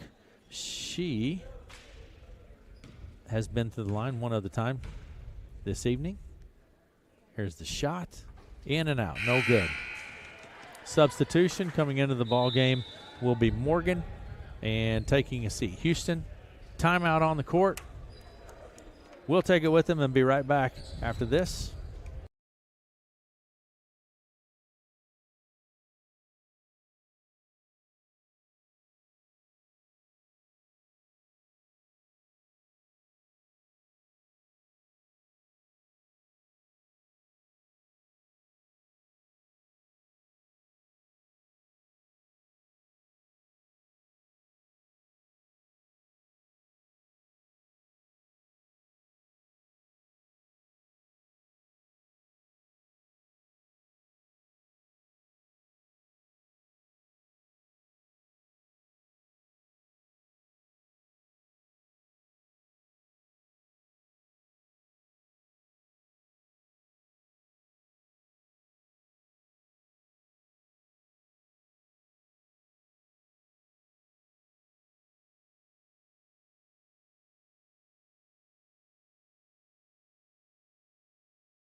Welcome back to Red Oak. Denison with the lead, 30-27, 2:14 to play in the ball game. Both teams having led in the ball game. Ellison Johnson at the line for Red Oak. She missed the first. Here we go for the second. Here's a shot. It is good from Ellison. So it's a 2-point game, 30-28. Bloom with the ball. She'll take it right to left across the center stripe. Out to Wessel. Underneath it goes to Botker. It's knocked loose on the floor. Chased down by Munn. Munn goes right to Morgan. Now to Wessel out the top key. Siebenecker almost creates a turnover. On the left side it goes to Munn. She drives the baseline. Foul on the floor. I think that's going to be on Ellison. I do think so as well. That's 4 on Ellison, yeah. That's her 4th. And so the Monarchs will have it. We haven't hit that threshold of shots yet with 3 personal fouls. And the inbound pass will come from Bloom. Looks like Carter's got some questions here for the refs I think on that foul call. So here we go. Inbound pass to Munn, but missed time the jump, and Red Oak comes away with it here. A minute 45 left in the game. Down by 2. Keely Jones to Ramirez for 3 off the left side. It's no good. Rebound on the backside. Ellison Johnson. Ellison grabs it. Now to Siebenecker. A minute 35 to play in the fourth. 2-point lead for Denison. Here's O'Neal. Takes the long 2 off the right side. It's good from Ellie O'Neal. And we're tied up at 30. Tied up at 30 with a minute 20 to play in the ball game. Off of the jumper off the right elbow from Ellie. In the corner it goes to Morgan. She drives the baseline. Need to be clean on the defense. And it's going to be stolen. Come away with the steal here. Jones will take it left, right across the timeline. A minute to play in the ball game, tied up at 30. Right side, Ellie O'Neal. Now to Jones. She comes around to the right side. 2-point shot is blocked. Botker picks it up. Bloom takes it across the center stripe, top of the key. 48 seconds, and we're tied up at 30. Denison wants a timeout here. We'll keep it right here. 47 and a half seconds left. We're on. This is what we had. This is it. Yeah, I'm kind of choked up here. I don't know what You want me to turn your mic down? I want over the there? victory, and It's tied up at 30, and we're in a timeout situation. Denison with the ball. I'm going to say, hopefully the Tigers are talking about let's play to win and not, that concept of play to win, don't play to not lose kind of scenario. Yes. Let's go out there, play our game, do what we've worked on, all season so far, and play to win. Great defense. Let Denison make a mistake, come down the court, get a bucket, come away with the W. You got it all, this whole scenario worked out, Derek. I do. Okay. And there's, what did we say, 47 or something like that seconds? Yeah. We'll find out here in just a second. So, here we go. Denison will have the ball as we come back to action. 47 and a half seconds. Bloom goes left to Botker, tied up at 30. Into Munn, high post from the foul line. Munn with the ball, takes it to the hoop and puts it up off the glass. It's no good. Rebound, Natalie Johnson. Yeah, great board by Natalie right there. Carter's going to call a timeout, set up a play for the Tigers. Full timeout. Yes. 35 seconds left on the clock. And it is, I think, a 30-second timeout, isn't it? Looks like a 30-second timeout. Is it? Okay. Yeah, 35 seconds on the clock. Tied up at 30. Coach Bruce has now the Tigers, so we swapped roles. Now Tigers with the ball. And looks like Coach Bruce dialing up his play here. Will they work it down and see what happens, or will they take the first shot that's open to them? I don't know. We'll have to wait and see. Pretty low-scoring second half. Kind of a low-scoring game overall, but very close back and forth. Here we go as we get back to it. Tigers have to go the length of the court. Full court press from the Monarchs. Plenty of time, 35 seconds. Just need to be patient. Don't force anything. No mistakes. Inbound pass will come from Ellison Johnson to Jones. She picks up her dribble back to Ellison. Now to Siebenecker across the center stripe. 30 seconds on the clock. Here's Ellison at the top of the key. Over to the right side. Keely Jones to foul on the play. Bloom, and Siebenecker will go to the line with 23 seconds on the clock. Fouls on Bloom. That's her third. Yeah, Tigers having no problem with the press there that Denison brought out. Able to set up a little bit of an offensive play, and Emily's now at the line. Shot's good from Emily, so Tigers grab the lead by 1, 31-30. Here's the second shot from Emily. It's Emily, good. a couple of big ones there by Emily, and we're going to have a timeout. Tigers on the court. calling a timeout here. Talk about what the defensive strategy is going to be here for the last 23 seconds. Are you on the edge of your seat, Derek? Let's take a quick time now. Let's not do that. Let's just keep it right here. Let me tell you what happened here earlier this evening in junior varsity boys play. It was Denison over Red Oak in junior varsity boys play 53-46 in a pretty exciting game in and of itself. And it's certainly been a good one here for the girls with both teams having led, a number of times tied up. Tigers with the lead now with 20-some seconds on the clock off of 2 free throws from Emily Siebenecker. 32-30, Red Oak with the lead. Carter's setting up hopefully what he wants from a defensive scheme, and then if we get the ball back, what he wants to do from an offensive standpoint. Again, talking about that, let's play to win. Let's not get in this play not to lose mode. And the Tigers have fouls to give here before they would get into a shooting, depending on where they definitely. Foul. But they have some fouls to give. Denison, they foul one more time, and we're going to the line. So it's definitely that's in Red Oak's favor at this point. So here we go. Full court press coming from the Tigers. Monarchs must go the length of the court. Inbound pass to Botker to Munn. 20 seconds. Munn with the ball goes right to Houston. Inside to Munn.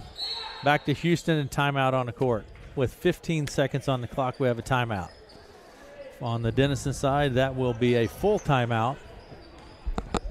Now, it's a good thing these coaches saved all their timeouts for the last 30 seconds here. Right here at the end, Derek. That's exactly right.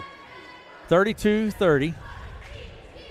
So Denison's in there, coach for the Monarchs there. He's talking about the same thing. We need to do X, Y, and Z to set up a scoring opportunity. Mm-hmm. And I don't know what your stats say, but there's at least 3 or 4 different Denison Monarch players that have hit a three-pointer here tonight. Yep. And that certainly comes into play at this point. Would put them up by a 1-point lead. 5 Denison Monarchs have 5 players have hit a three-pointer. Yeah. All right. Here this evening.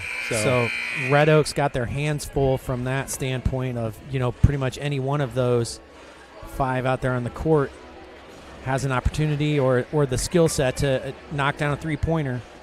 And we just need to play good, clean defense. But like you said, we've got a couple fouls to give. Yep. So let's not just give it away either here. Okay. 14.8 seconds on the clock. 4th quarter. Very exciting. Here we go. Inbound pass will come from Bloom. The baseline. Bloom for the Monarchs. Right underneath to Munn. Out to Bloom in the corner. 12 seconds. Bloom with the ball. Now to Houston. Bloom with the ball out on the right wing. Top key to Botker. 6 seconds. Back to Bloom for 3. It's off the glass. No good. Rebound Munn. She puts it up. It's no good. Rebound Ellison Johnson. And that's it. 32-30. 32-30. Red Oak with the victory in that exciting basketball game. Let's take a quick break here. I'm going to total some stats. We'll be right back after this.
Tigers with us. We have with us Emily Siebenecker and Ellison Johnson. Emily, I want you to talk to me a little bit about your game tonight.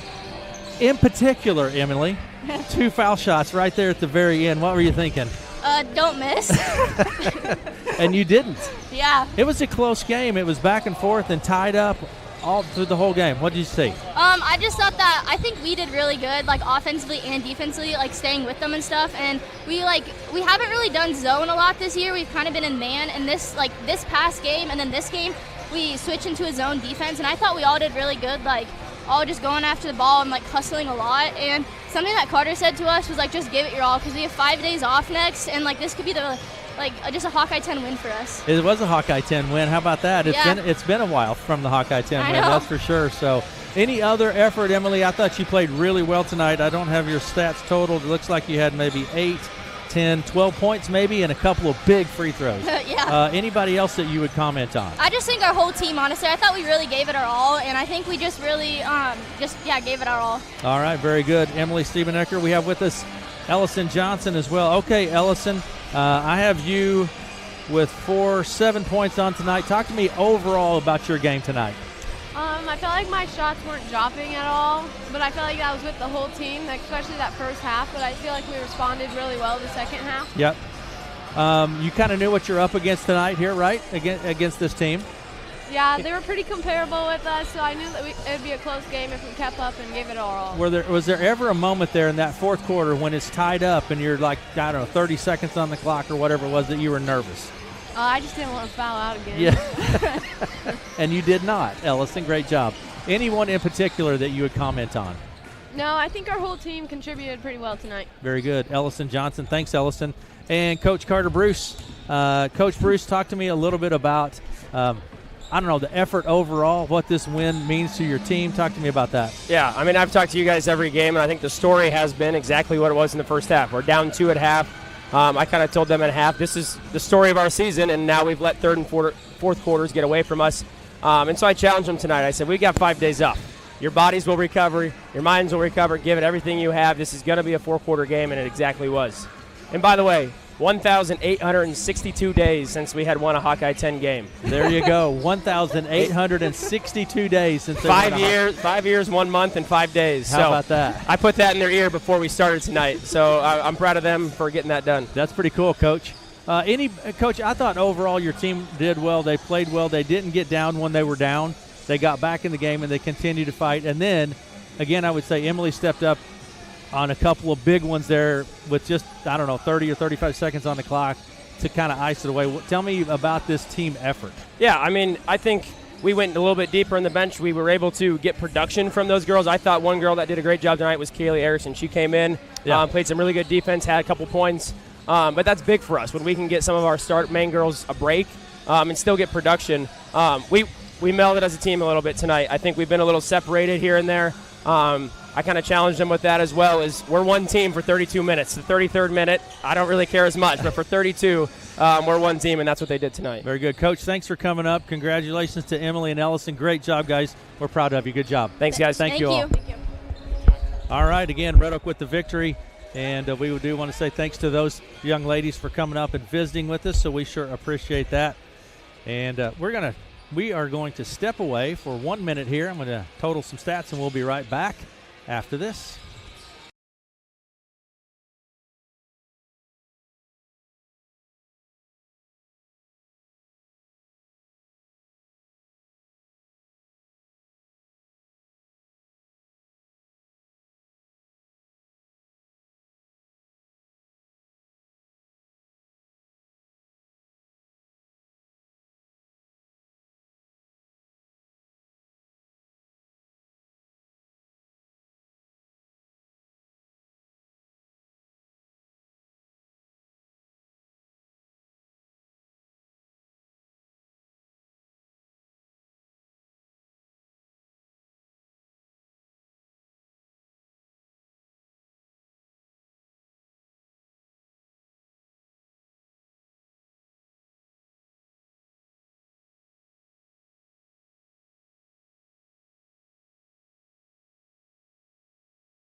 Red Oak, let me give you some stats here tonight.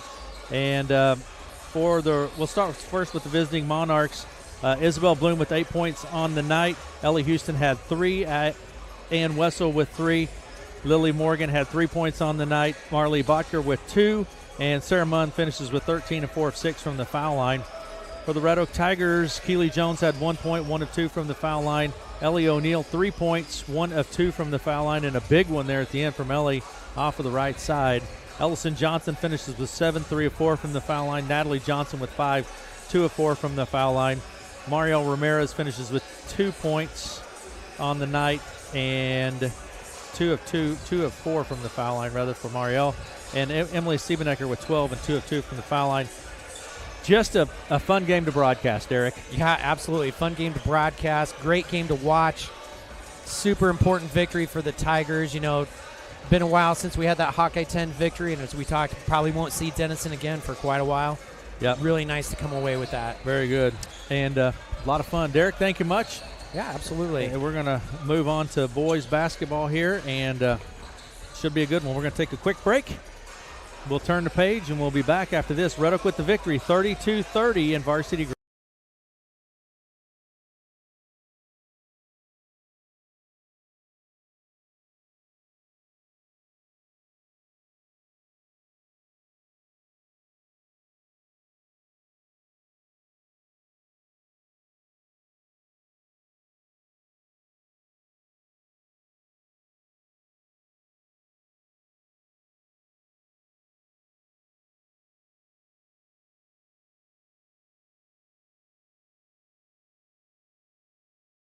Red Oak, and we're joined now, Matt Davis with us. Man. Matt, what a game! What'd you think of that, Matt? Wow, I'd say that is. I don't know if you say it's historic, but boy, that was a great fun. win to Yeah, break such a long snap and to beat Denison. I wish I had written down those totals from Coach Bruce.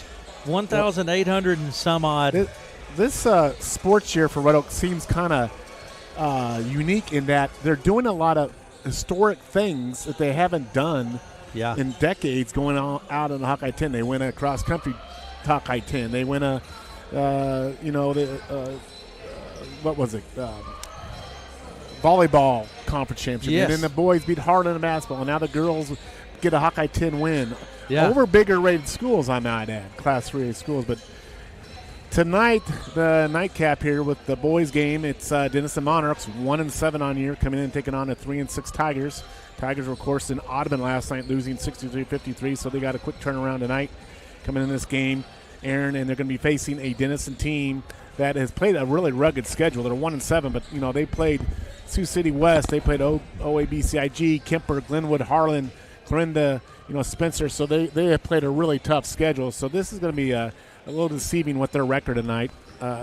Denison is coached by Spencer Pauley his first year. They're led by Blaine Grady, 13 points per game, 4 turnovers per game, shooting 20%. The team is from three-point range in a Hawkeye 10. That's last. So this is a team that does not shoot well from the three-point line, at least coming in this game. And they're last in the conference in field goal percentage, 33%. Now, all that said, who knows? Any given night, someone can get hot, Yeah. So when you look at the Tigers come to this game, like I said, Reese Montgomery, 16 points per game, 15 rebounds per game. That's third in Class 2A in the state, 15 rebounds per game. Carson Roeder, 11 points per game, 23 steals. Carson leading the Hawkeye 10 in steals. And A.J. Beeson with 9 points per game. So Red Oak comes in this game, and it's kind of what we've seen with them all year. They're second in the Hawkeye 10 in three-point attempts with 176. They're third in the Hawkeye 10 in made three-pointers. So they shoot a lot of threes. They make a lot of threes, but they don't shoot a high percentage. But they're 10th in free throw attempts per game in a Hawkeye 10. Only 77 free throw attempts, and they're 10th in free throws made. And they're 10th overall in field goal percentage. So they don't get to the line a lot. They don't make shots from the free throw line. And because they're shooting a lot of threes, they don't shoot a high percentage from the field. But we've seen Red Oak on any given night, if they can knock down some threes and supplement it with some inside post moves from Montgomery, they can do some damage. So you're really going to see two teams that statistically don't shoot the ball well tonight, Aaron. But it's for different factors. I think more so because Red Oak just taking longer range shots. So what will probably be the outcome of the game? Probably whoever shoots the best tonight will probably be the winner of this game. So on paper, Matt, what are you thinking here when you look at it on paper? Who wins the ball game? Well, I would say it's a toss-up, but I would, to me, I think it was hard to measure Denison because they said they played such a tough schedule. They really, the only common opponent is Clarinda, and they've lost to Clarinda as well as Red Oak. So, it's hard to kind of gauge where they're at. You just give them they look like they've got some height here. Denison does too, but I think this is a game where we've seen Red Oak be able to play a good version of basketball. Yeah. I haven't seen them. I don't know if Denison has played a good version of basketball yet this year based on their record. So you got to say if Red Oak can play to what we know they're capable of playing, they have a pretty good chance of winning tonight. All right, Matt. Should be a good one, and would invite people, if you're in the Red Oak area and want to watch a basketball game, come down and watch a basketball game. Should be a lot of fun. Always enjoyable to cap the night off here. Should be good, up-tempo, fast-paced, kind of fun basketball game. We'll be right back with more after this.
Welcome back to Red Oak.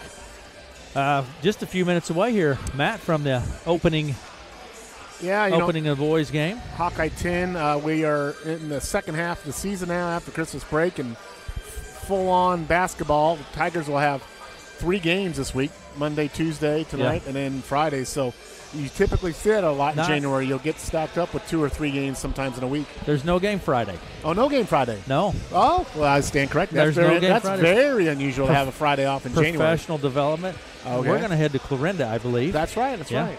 But there's no Who is game. Clarinda playing? The Tigers, Lewis Central, I believe. The Tigers are off Friday night. Actually, like Coach, you didn't hear the interview, but Coach Bruce said they're going to have 5 nights off now. So he challenges girls like they don't have another game this week. Wow. So that's very unusual. Right, especially this time of January to have that kind of a break. Yeah.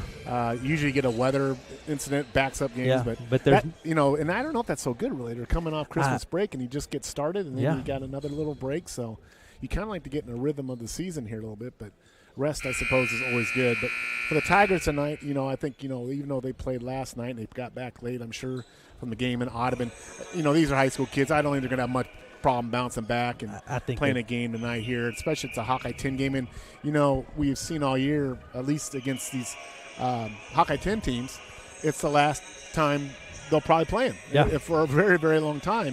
We said that's just an interesting. We said that in the Harlan game a lot in Lewis Central, and now here it is at Denison, most likely the last time they will play Denison. And So just unless the quirks of the schedule work out somewhere where they would play. But I remember long enough when I, of course, was played high school back.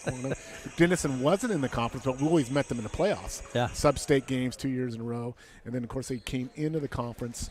And Rose had a lot of battles with Denison down through the years. And now they're going to be – I guess Denison's technically not leaving the conference. Red Oak's leaving the conference, just to be staying there. But, some of those guys I was thinking today about the game back in way back in the old days. Some of the guys that were Denison when we played, they beat us in sub-state. They went on and got second runner-up in the state. I think that's their highest team ever to finish in school history. We finished runner-up that year, 82, and they had some kids named Jeff Neves. They had a kid named Scott Larson, a kid named Tom Johnson, and they were just fabulous ball players. Yeah. But we lost to them my senior year. Then the next year they came back and Red Oak beat them in the sub-state, and Red Oak goes on to state tournament. So, ever since that time frame, it's kind of been a Red Oak Denison. And of course, I think the other thing it's kind of interesting, Red Oak staff has a lot of Denison yes, they natives do. We haven't commented on that yet tonight, but there's a big connection here. Yeah, I mean, Mr. Perrin is like a rock star up there in Denison. He's down here, and Kipley, and it seems like I'm missing someone else, but yeah, so there's quite a Denison connection within the Red Oak coaching staff. All right, Matt, introductions are being made, players are made. Let's take one quick break here, Matt. We're going to come back, and we'll get underway with the opening tip here in just a few minutes. Again, opening lineups and announcements. We'll be back after this.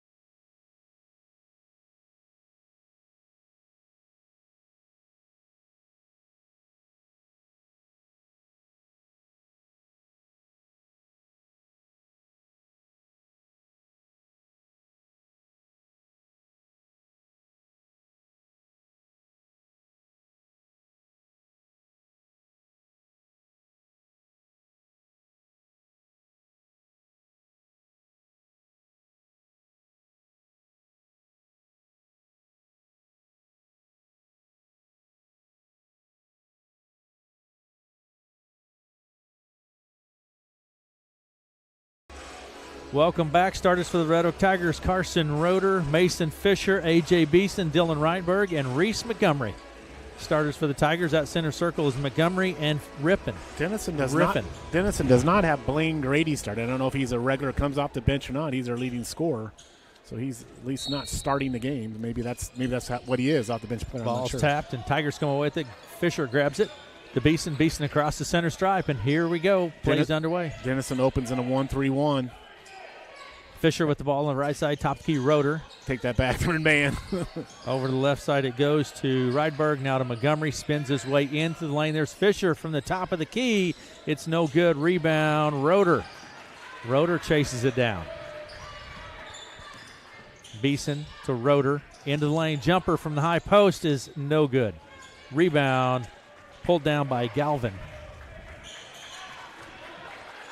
And Tigers going man-to-man as well. Yep. Lopez with the ball at the top of the key, comes around to the right side, looks inside, bounce pass inside to Riffin. Riffin with the ball, right wing, now to Lopez. Left side it goes to Galvin. Riffin with the ball, left elbow. Spins his way down inside, nothing there. Back top of the key, three-pointer from Nimitz. And it's no good, but it bounces out of play. Monarchs ball. Yeah, and I think if the teams stay true to their shooting percentages, Aaron, and they don't shoot very well, those offensive rebounds and second and third chance points are going to be crucial for which team can get most of those tonight. And the inbound pass comes to Beek. Beek to Riffin out on the left wing, looks back top the key to Lopez. Lopez looks at the three, takes the three, it's no good. Rebound Montgomery. Reese Montgomery with the board. And I think one of those things is helping Reese on the boards, rebounding as a team tonight for the Tigers. That'll be critical as well. Beeson with the ball out on the left side, hits Roeder, top of the key, takes the three from the top of the key and snaps the net. Carson Roeder, Tigers are on the board. Carson, I think he's just really been playing tremendous basketball the last couple weeks there, and we've over aggressive there a little bit, trying to get a steal. But he's got to be careful with those steals because you don't want to get early foul trouble. Yeah, that's on Carson. Pick your time going for those steals because he's so good at it. He's quick. Yeah. Inbound pass will come from Galvin. He's got to be careful now. He's got one early foul already on the sheet. Lopez with the ball at the top of the key. Santi Lopez. Down inside underneath, an easy 2-point bucket by Beek. Nice offense run, their little baseline cut, and Monarchs get a bucket. 3-2 is our score. Red Oak with the lead. Fisher on the left side, top of the key to Rydberg, right side Beeson. Roeder for 3 off the right wing, and Carson hits another one. Carson just in a good rhythm here. He's feeling it tonight so far here early anyway. Lopez with the ball. Red Oak with the lead 6-2. Down underneath it goes. Kick out. 3-pointer from Beek is no good. Rebound Rydberg. Good rebound there by Dylan. One and done for the Tigers there with the defensive rebound. Fisher out on the left wing. Inside tap loose. Picks it up. Strip goes out of play. Tigers ball. Tigers keep it. Like to see the Tigers get Reese and low post touchdown here. Reese into the low post. Here's Roeder again. This time it's not there. Rebound pulled down by Galvin. He lets the traffic clear. Outlet to the other end quickly to Nimitz. Inside to Riffin. Here's Lopez at the top of the key. Over to the left side to Galvin. Riffin with the ball. 3-pointer. It's no good. Yeah, I don't think that's a shot Denison wants. They need to work something down low in the paint. They're not a good three-point shooting team. And Montgomery takes the 3. And we've seen Red Oak. They can go through these hot stretches, and they're hot right now from 3. Yeah, they are. 9-2. Red Oak with the lead here in the first with 4.5 minutes to play in the first. Inside to Riffin. Back top key to Lopez. Into the lane. Lopez with the ball. Steps through it. He falls to the floor, and Beeson comes away with it. Beeson, far side of the court. Now to Roeder over the left side to Montgomery. Behind the arc. Montgomery, pressure from Riffin. Chases it down in the corner. Keeps it to Beeson. We're going to have a timeout.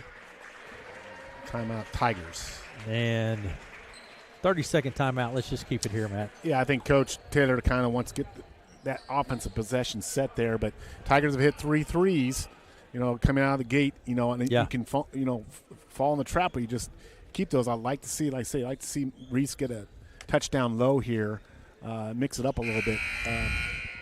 Because we've seen three-point shooting, they'll come and go. Yeah. But right now they got it going their way. And more importantly, though, I think Red Oak's doing a pretty good job on the glass. And I think they're so. going to have to limit those shot opportunities for Denison tonight. But Denison, at least so far, they're not a good three-point shooting team. So you would think they got to work something inside. How tall is Riffin? What's he listed He is as? listed at. I don't know that I have him on that sheet. He's 6'3" or 6'4", I'd say. Let me see over here. I got this sheet. Let's see what he and Montgomery appears to be just slightly taller, maybe. Hard to tell from up here, but they're pretty similar in height, I would say. Into the backcourt it goes to Beeson. He's 6'5". Okay, so there you go. And Fisher with the ball on the right side, right wing. Mason picks up his dribble, gets it to Beeson, around to Roeder. Left side, Roeder takes the 3 off the left wing. No good. Rebound Montgomery. Put back Montgomery. Reese just does a good job going up, keeping his hands high, staying high. Doesn't bring the ball down, puts it right back up, gets 2 points. Inside it goes to Riffin. Back to the basket. Kicks it top of the key to Beek. He drives down. Jumper in front is no good. Tapped. And Fisher grabs it. Tapped by a couple of Red Oak players, and Fisher comes away with it. Over the right side to Roeder. Roeder at the top of the key. Left to Beeson. Now to Fouts. Fouts checked into the ball game. Here's Beeson. Jumper from baseline left. It's no good. Rebound Beek. Lincoln Beek.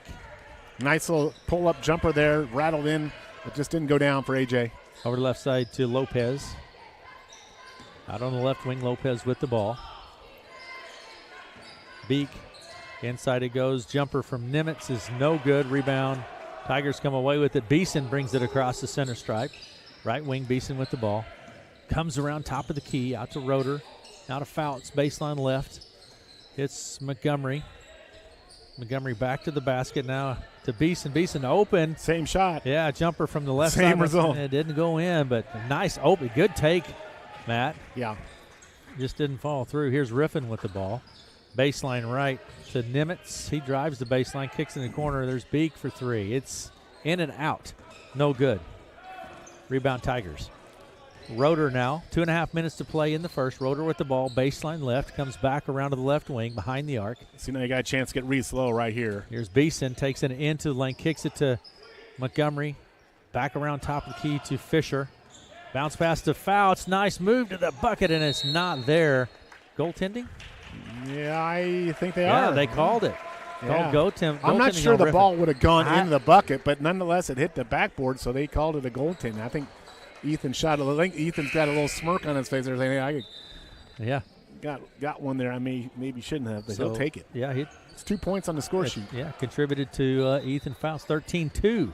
Red Oak on quite a run here, Matt, in this first quarter. Yeah, and they're trying to throw a little 1-2-2 half-court trap here on the Monarchs. And now we got Grady in, which is, like I say, I'm not sure why he didn't play the first 6 minutes of the game. down underneath, shot up and in for two. Who was that? Number 12. That's Dulcio.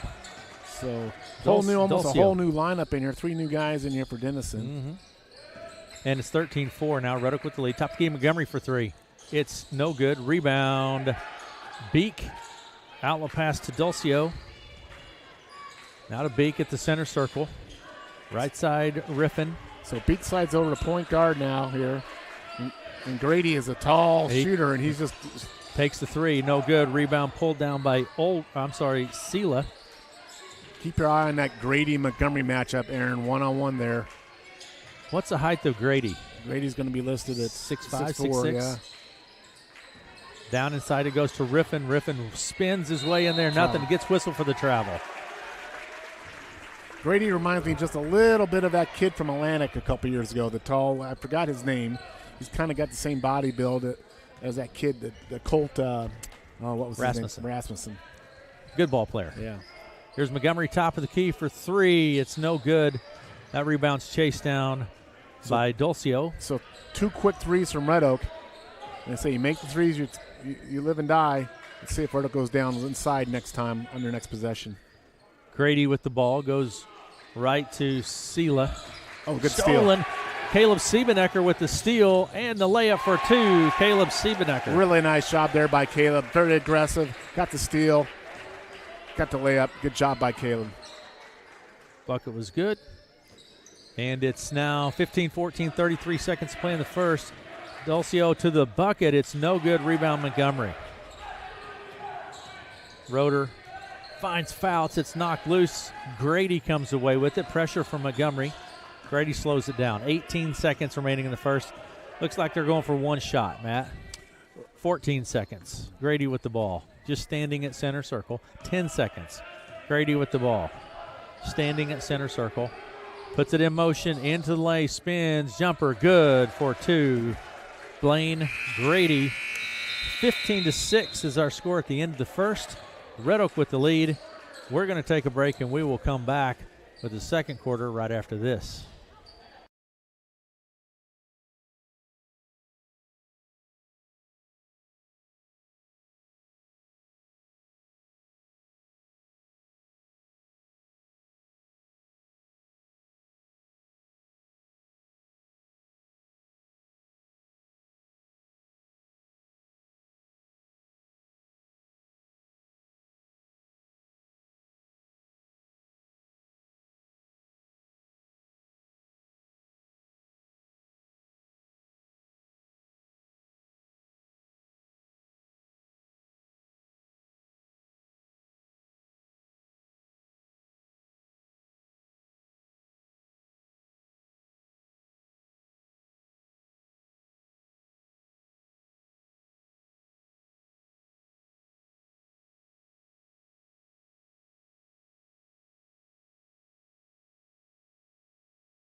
To Red Oak. I need a telestrator.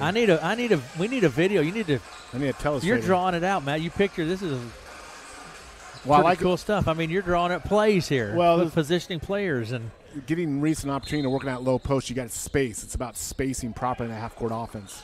Galvin with the ball goes right to Dulcio. Now to Lopez. Running jumper off of 1 foot. It's no good from Lopez. And ball. A nice effort there by. Who was that? Galvin, but just couldn't keep it in play. Good effort. This was. Inbound pass comes to Beeson and then back to Roeder. Roeder will take it across the timeline. 15-6, Red Oak with the lead. 7:45 to play in the first half. Over to the right side to Beeson. Down the corner, Roeder for three. Roeder's shot's good. Carson Roeder, that's the third. He's That's hit. Carson's third three-pointer. He's hit them from all different areas. Deep corner, two wings. So there's another steal. Give that steal to Mason Fisher. Good hands, Mason. Roeder, 3-on-1. Montgomery, fadeaway jumper is no good. Rebound on the floor. Dylan just sat on him. He sat that right on him. That's one way to do it, Matt. Dylan just took a seat right on him there. I love it. No foul. No. Jump ball, so it's Red Oak Tiger ball. Here we go, 18-6. Roeder will put it into play to Montgomery at the baseline right now to Roeder. Here's Beeson, looks at the three, drives the baseline, passes to Montgomery. Baseline pass, no good. Montgomery's there. Try it one more time. Reese Montgomery, and he draws a foul. Just hard work there on the boards by Reese. Not once, not twice. Third time he didn't get it, but he'll go to the line, shoot two. We talked about that pregame. Red Oak, the least free throw shooting team in the Hawkeye 10. Foul was on Galvin. That's the first foul of the ball game in the second quarter. Well, Red Oak plays a outside game. We've seen them shoot three. They're not a driving to the bucket type team. So that's propensity not to get a lot of foul calls. Montgomery's first shot's good. So, we have seen teams, Corinda comes to mind. I mean, that team does nothing but drive to the bucket. Red Oak's style of play doesn't lend itself to a lot of foul calls. Second shot from Montgomery's good. 20-6 now, Red Oak with the lead. Continues to stretch the lead. 7 minutes to play in the half. Out on the right side, it goes to Ulrich. Ulrich is double teamed, and there's a foul on the play. That's going to be two if it's on Carson. It's going to be his second. Nope, we're going to give it to Rydberg. Yeah, that's Dylan's first. So I think they got the fouls wrong. There's two team fouls on Red Oak, right? The Tigers Carson had a foul. Yeah, so that's right. There you go. That's correct. Galvin with the ball. Goes right to Ulrich. Inside to Grady. Lopez drives into the lane, dumps it to Grady. Out of play. Monarchs ball. Monarchs are trying to get it to Grady as well. Not low post. And Montgomery and Ryberg down there with their height. They're doing a good job being disruptive. And the inbound pass will come from the baseline. Galvin will put it into play. And stalked loose and stolen. Mason Fisher. Fisher down to the right wing. Beeson for three off the right side. No good. Rebound.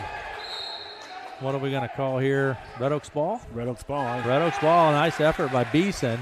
AJ went after it there. Kind of went airborne there a little bit. But yes, he did. But he did not touch it last, so it'll be Denison's ball. So it's 20-6 with 6.5 minutes to play in the first half. Red Oak with the ball. Beeson will put it into play from the baseline. Baseline right. Beeson to Montgomery out on the right wing. Montgomery into the lane. Jumper from the high post is good. Nice job there by Reese. Was under control, came in, gathered himself. Little pull-up jumper inside the lane there. 22-6. Red Oak continues to stretch the lead. Grady with the ball. Bounced pass to Lopez. Tapped. Half-court trap is causing problems, Aaron. Yeah, here's the shot. Baseline right from the Monarchs. No good. Out on the right side to Galvin. Now top key to Lopez. Back to Galvin, left wing. Baseline left to Bigness. Oh, nice play by A.J. A.J. creates a turnover and comes away with it. Now Roeder. Outlet pass to Ryberg. Whoop. Fakes it. Nothing there. Kicks it back out to Roeder. Now to Fisher. Montgomery at the top of the key. Jump shot from the foul line. Montgomery with two more. Reese with 11 points and a timeout, Monarchs. We'll take it with them. 24-6. Red Oak with the lead here in the first half. With a few minutes to play in the first. We'll be right back after this.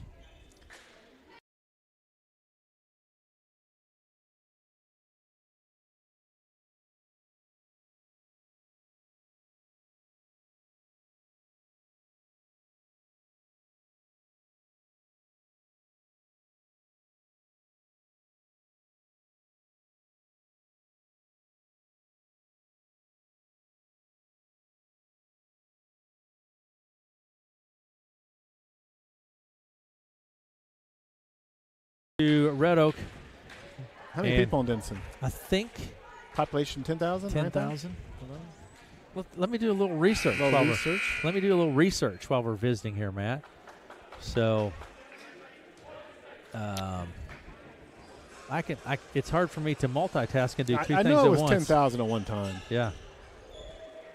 So anyway, what do the Monarchs need to do to get into this thing, Matt? Well, I think Monarchs need to not shoot from three and try to drive to the bucket to create foul calls, to try to get to the free throw line here. I would try to get the ball in the Grady in the low post or at the wing, get something going to the hoop. Here's a shot. The jumper's up. It's no good. And Tigers come away with the fouls to Montgomery quickly to the other end. Montgomery, little jumper, baseline left, no good. Rebound, Grady.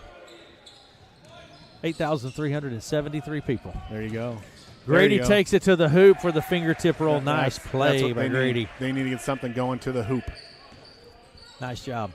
5:17 to play in the half.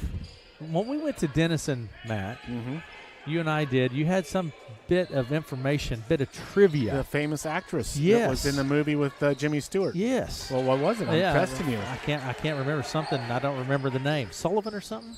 Donna Reed. Yeah, that's who it was. Fouts puts up the shot. The stripped and goes out of play. Tigers will keep it. 4:54 to play in the half. 24-8 is the score. Red Oak with the lead. Red Oak inbound pass will come from Roeder.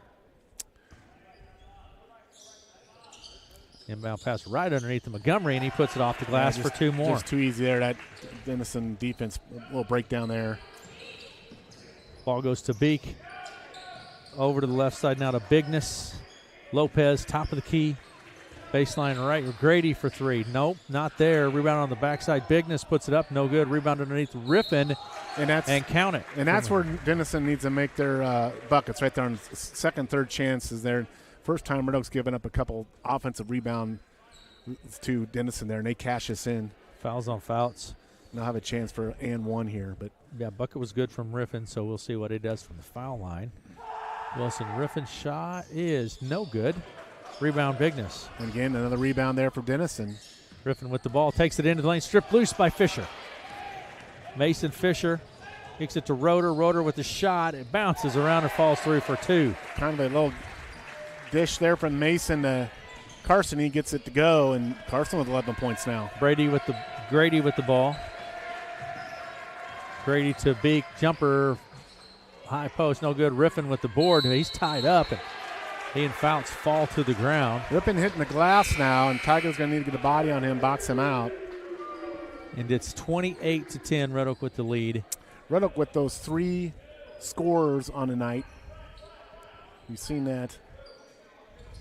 Carson and Reese usually carry the scoring load for the Tigers. Inbound pass comes to Riffin. Riffin with the ball, top the key, goes right to Lincoln Beek. Then back out to Riffin at the center circle. Pressure from the Tigers. Over to the left side it goes to Galvin. Baseline left to Dulcio.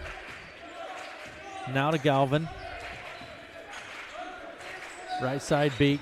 Bounce pass into Riffin. Underneath, nice pass, but nice job by Ethan Fouts to step in front of it. Ethan very active on the defensive end tonight. Doing a good job.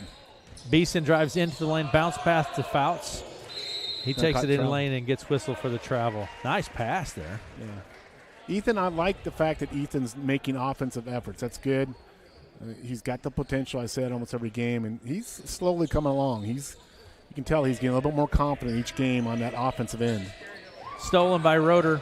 Tigers have the numbers here, 3-on-2. Montgomery spins to the bucket and scores two more. That was just a pretty live ball turnover. Those always usually wind up in 2 points. 30-10 to score. Red Oak with the lead. Denison with the ball. Galvin down in the corner. It goes quickly to Nimitz underneath. And that was Dulcio, I believe. Yeah. Valentino Dulcio with the nice bucket. job there by Monarchs to break the press that time. 30-12. Fouts into the lane, kicks it out to Fisher. Top of the key for three. Mason Fisher. Mason Fisher, and that'll be a timeout. Monarchs. 2:56 to play in the half. Red Oak with the lead, 33-12, and we'll be back after this.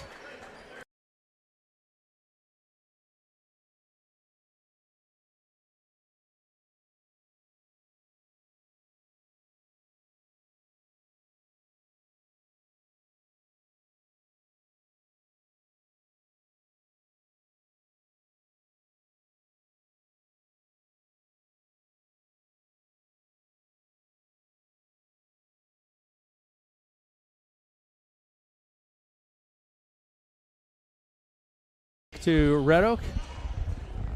33-12 is our score. Red Oak with the lead. Red Oak really kind of jumped out, and so far, and games can change, but so far the Tigers have controlled the ball game. Yeah, Red Oak with an 18-point second quarter already, and we still got 3 minutes to go in the second quarter here. So this kind of 1-3-1, 1-2-2 half-court trap, and now it's almost a full court press is bothering Denison. Dulcio with the ball over on the left side, back to Galvin. Now to Beek on the right side. Bounce pass to Riffin, top of the key. Riffin with the ball. Passes right to Nimitz, down to the baseline. Across. Fisher gets a hand on it, but it's chased down by Dulcio, and then Beeson will be whistled for the foul. AJ got too much of the hands there. I think that's his first. Looks like we got Mr. Kaus in the game. Is that right? That is correct. Mr. Weston Kaus You in the betcha. game. Exactly right. Inbound pass will come from Galvin to Nimitz, top of the key. Riffin drives down the right side. The defense collapsing. You have the open three-point shot, no good. Grady tipped it to Nimitz. Top of the key, Riffin with the ball.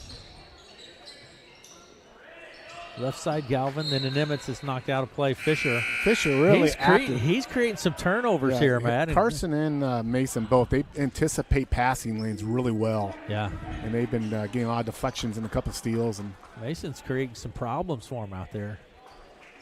2:16 to play in the half. The inbound pass will come from Galvin all the way across. Here's the three-point shot from Nimitz. Oh, that's a tough shot to shoot when you catch one all the way from half court and then you got to gather your feet and try to shoot a three. That's tough to do. Beeson, Rydberg looks at the three. Here's Roeder. Long two-point jumper from Roeder's no good. Rebound Riffin. Riffin puts it on the court. Takes it across the center stripe. There's Grady. Running jumper from the left side is no good. Yeah, Denison just needs to run a little offense here and not play up and down. Here's Kaus for three, and it's no good. Bounces out of play.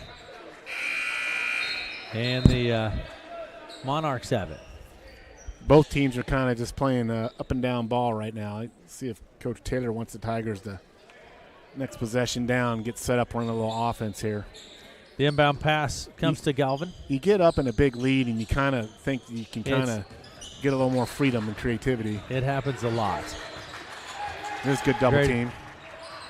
Left side, Lopez looks at the three out on the left wing, dumps it down underneath. It's knocked loose on the court, picked up by Kaus. Again, another deflection.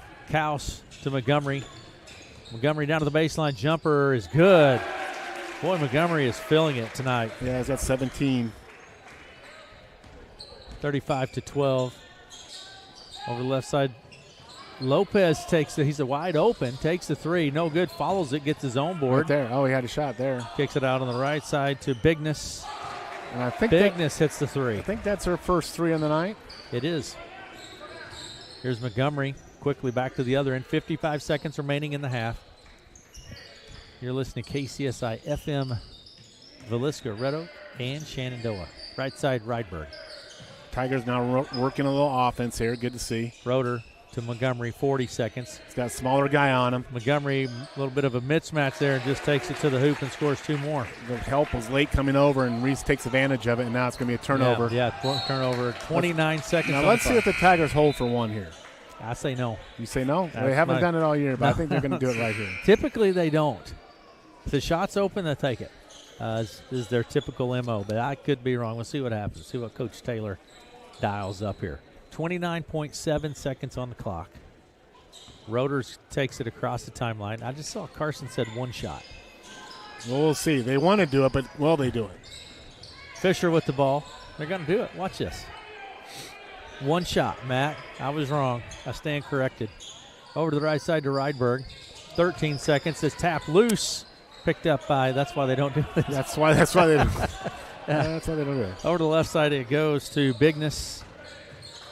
Grady gets a shot with 2 seconds and draws a foul. He'll go to the line for two. And that's on Rydberg. Dylan Rydberg, second personal foul. And that's going to send Blaine Grady to the line. First opportunity. Grady, no good. Grady has 4 points. Red Oak with the lead, 37-12. to 15, 2.1 seconds. 2.1 on the clock. Blaine Grady at the line. Second shot from Grady is no good. He's a 68% free throw shooter. That's it for the first half. Red Oak with the lead 37 to 15 at half. We'll be back with the second. We'll get some stats, and we'll be back after this.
To Red Oak, Matt, stats for the Red Oak Tigers. What are you seeing there? Reese Montgomery, 19 points, lead the Tigers. Carson Roder, 11 points. And you got Siebenek with 2, Fouts with 2, and Mason Fisher with 3. Tigers are shooting 15 of 31 from the field for 48%. Pretty good clip there. And 5 of 12 from 3 points. So that's 42%. And 2 free throws, they knocked them both down. Reese did that. So, only, 5 fouls we said on Red Oak in that first half? 5 fouls in the first half. And they've had, how many do they have? 1. 1. So, that's kind of the way these two teams play. There's not a lot of physicality. It's more up and down, free-flowing basketball. But, then I look at the rebounding. Red Oak has done a pretty good job on the rebound. I don't know how many Denison has, but Red Oak's with 17 rebounds here. 7 assists. That's a pretty good assist total. So 15 field goals. Almost half their field goals are coming on assist. And then 8 steals. That press and trap has really caused havoc with Denison. So we'll see if Tigers keep up that press here in the second half with this comfortable halftime lead. Let's take a break. We'll come back and look at the stats for the visiting Denison Monarchs.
To Red Oak are at halftime of the varsity boys game. Let me just give you a quick rundown of this evening. Starting first in junior varsity boys play, it was Denison over Red Oak 53-46, an exciting basketball game. Varsity girls game, Red Oak gets the victory 32-30 in an exciting one right down to the last few seconds of the game, and Red Oak gets the victory. We're at halftime, Red Oak with the lead 37-15. I'll give you the stats for the visiting Denison Monarchs. And tonight, Lincoln Beck with 2 points here in the first half, has not been to the foul line. Blaine Grady with 4 points, 0 of 2 from the foul line. Valentino Dulcio with 4 points, has not been to the foul line. Wilson Riffin with 2. And Roman Bigness with 3 points on the night. Yeah, how many did Grady have? I have Grady for 4 points. Yeah, and he, like I say, he didn't play for the first 5-6 minutes of the game. Yeah. So Again, I don't know if that's his typical way or not, but he is their leading scorer. But for Red Oak, pretty good offensive first half. Shot the ball pretty well from the field for the most part.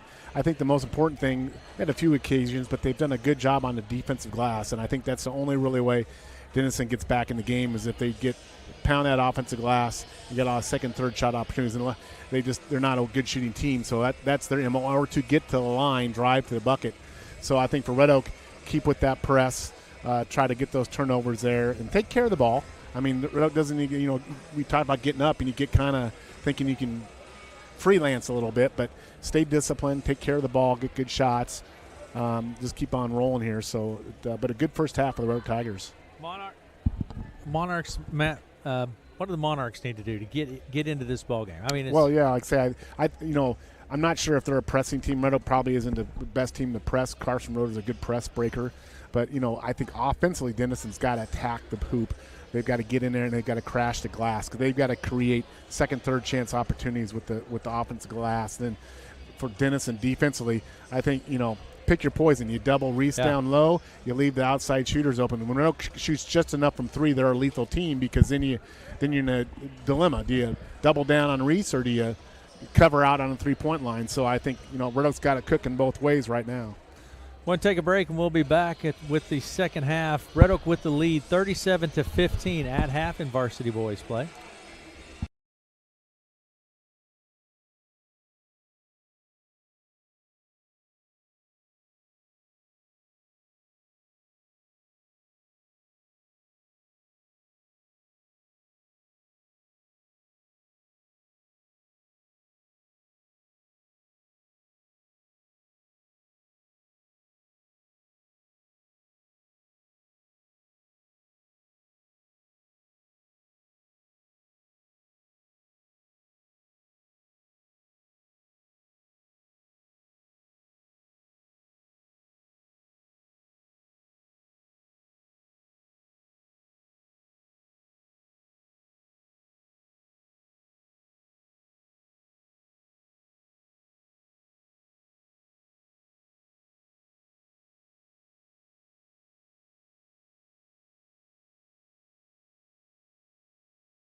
To Red Oak, we were talking Winter Olympics. And less than 60 days away.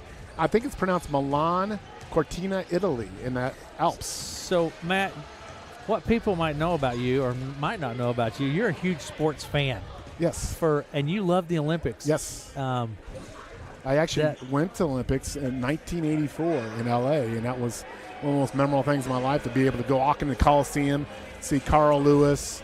Who was the other big track star there? The decathlon guy. I can't think of her name, but that's a great way to celebrate your 40th birthday, man. Right. But it saw the U.S. Olympic basketball team. Saw all the sports, but it's a great venue. And the reason I really like it even more so now, Aaron and Derek, is because we've seen. And Olympics is about money. Don't get me wrong. There's absolutely money in Olympics. Yeah.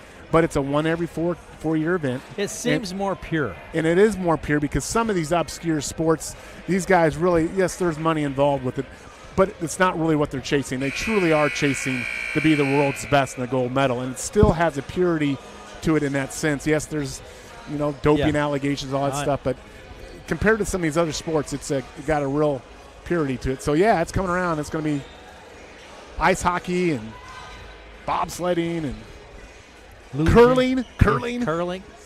Yeah, absolutely. So no NILs and transfer portals between countries for the Olympics. I don't think so. I think that's good. Let's keep it that way. No NIL deals between USA and.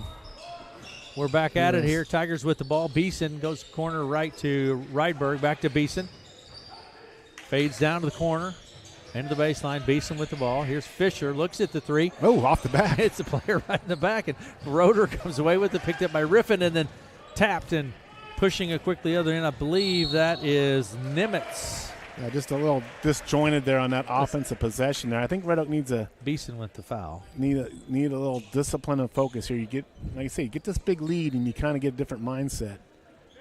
This game's got a long ways to go. We've seen a lot of crazier things happen, haven't we? Yeah, absolutely. We have Nimitz at the line. Camden Nimitz, first opportunity from the line here tonight for Nimitz, and it's good. I've said that many times, that big lead, you see it time and time again. You grab that big lead, and then you start to lose focus, and it can slip away from you very quickly. Yeah, we've seen it happen both ways. Red Oak come back, and Red Oak give up leads in years past. Red Oak with the lead 37-17 now. And Nimitz picked up both of those foul shots. Roeder with the ball, works his way around to the right side. Riffin comes away with it. Are we going to have a dunk here? Or a layup? So it's 2 possessions, 2 turnovers here, and Denison comes right out of the gate. Yeah, Wilson Riffin picks up an easy layup there. And Fisher to the bucket for 2. Nice job. Mason Fisher with the layup over Riffin. I like that. A nice hard take to the basket by Mason. Great job there by Mason. And the Monarchs with the ball, 39-19. Out on the right side, it's Galvin to Lopez. Down in the corner goes to Beek. He's double-teamed in the corner. Here's the jumper from Nimitz. It's no good. Rebound, Roeder. Roeder to Montgomery. Montgomery takes it. Bounce pass to Beeson. Blocks right. Shot no good. Rebound Riffin. And Riffin will take it back across the center stripe. Into the lane he goes. Strong move. Nice move to the bucket, but doesn't convert the shot. Montgomery back left to right across the timeline to Rydberg. Rydberg fakes it, takes it. It's no good. Rebound. Actually, it's going to stay with Red Oak. Yeah, it stays with the Red Oak. The player stepped on, that was Lopez, stepped on the baseline, so Tigers ball. He and Beeson were kind of jockeying down there for position. Yeah, you got to power through that contact to get the ball up to the rim when you're down low in that offense. You get those offensive boards. You got to power up. Beeson for 3 on the right side, no good. Rebound Lopez. Lopez right to left, let the traffic clear across the center stripe. Top of the key, looks at the 3, passes right to Galvin. Top of the key to Riffin. Over to the right side, Nimitz. Galvin, Beek, inside to Riffin. Good ball movement by Denison. Yeah, Lopez with the 3. It's no good. Rebound, tapped, and grabbed at the top of the key. Riffin, he looks at the 3. Over to the right side, Nimitz with the ball. Drives the baseline, passes out top to Galvin. Long 3. It snaps the net with it. He does. Monarchs with a really good offensive possession there. Monarchs coming out with some fire here at half. And it's 39-22. Left side, Beeson for 3. No good. Rebound is tipped by Lopez and picked up by Beek. Beek takes it across the timeline. Right elbow to Lopez in the corner to Galvin. Riffin for three. No good. Rebound tapped by Rydberg and grabbed by Beeson. Beeson's going to take it across the center. Tigers stripe. need to look for Reese down here in the low post, I think. Beeson with the shot off the glass is good for two. A.J. Beeson. Nice. Another nice hard take, though. I'll take that as well. Something going to the rim there. Nice job by A.J. And it's 41-22. Red Oak with the lead with 4.5 minutes of play in the third. Top the key. Riffin with the ball. Baseline left to Lopez. He fakes it back to Riffin. Into the lane. Kicked out of play. Should be Red Oak ball. Tigers ball, yeah. Substitution. Really active hands by the Tigers tonight. Whether they had 8 steals created at halftime. And it's not only steals but deflections and just really getting in the passing lanes and being disruptive here. Here we go. Back at it now. Substitutions are made. Inbound pass comes to Beeson, 41-22. Beeson will take it across the center stripe. Goes right to Fisher. He looks at the three. Beeson drives down, kicks it out to Roeder in the corner. Behind the arc. Roeder pass is going to be stolen by Sela. Sela to Riffin. In the corner, here's the three-pointer from Bigness. No good. Rebound, Montgomery. Montgomery across the center stripe, into the lane. Take to the bucket, no good. Gets his board blocked by Riffin. Kicked out to Roeder for three. It's good. Carson Roeder. Boy, quick release by Carson Roeder. He had that skip pass from Mason Fisher, and boy, it didn't take him long to release. Quick release. Or Grady with the ball. Blaine Grady for three. No good. Rebound, Montgomery. Just Reese gets up there and he rebounds it at such a high point, Aaron. He goes up and he's able to time his leap to get the ball at the apex of his leap and usually above the other players. So he's just a great rebounder. Beeson to Fouts. Beeson. Here's Fisher for three. It's in and out. No good. Rebound Riffin. Montgomery grabs it, goes up and draws the foul. So Reese will go to line for two. And the foul is attributed to Grady. But, you know, Reese finished, I believe, third in the state last year in Class 2A in rebounding, and he's third currently this year. And he already has, school single-season rebound record. Single game record, wasn't it? I think it's single season. I thought he had single season, but it may game or season, maybe both. Shots but good. My point, I don't know if I've ever seen a better rebounder than Reese Montgomery. I mean, he just flat out can go get the ball, and from Red Oak Tigers. Yes. So I mean, I think Max Reese maybe the best scorer I've ever seen, but Reese just has a knack to be able to get rebounds with his height and size. Reese gets both of them. So Red Oak with the lead, 46-22. Remember the stories of Dennis Rodman studying rebounding? Yeah. Into the lane, shot goes up off the glass from Nimitz. It's no good. Rebound. He would get a lot of his little subtle push in the back and a little tug of the shorts. And sometimes not so subtle. Yeah. And Grady comes back across the timeline. Nice move. Nice move to the bucket. We're going to have a foul on the play. I'm not so sure. Grady will go to line for two. I think it's on Beeson, yeah they called that on Beeson. That's three, Matt, on AJ. Yeah, AJ's he runs hot on those fouls. You know, he had the Harlan game. He had 4 fouls going into the fourth quarter, and he did not foul out. But he's got 3 now sitting on him. Grady's at the line. Blaine Grady.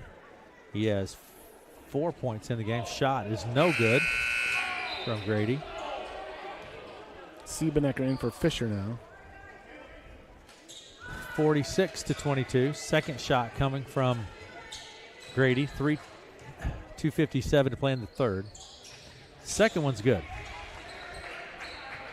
Red Oak has not come with the press this half. And Beeson will take it across the center stripe. Works his way left, looks at the three, not there.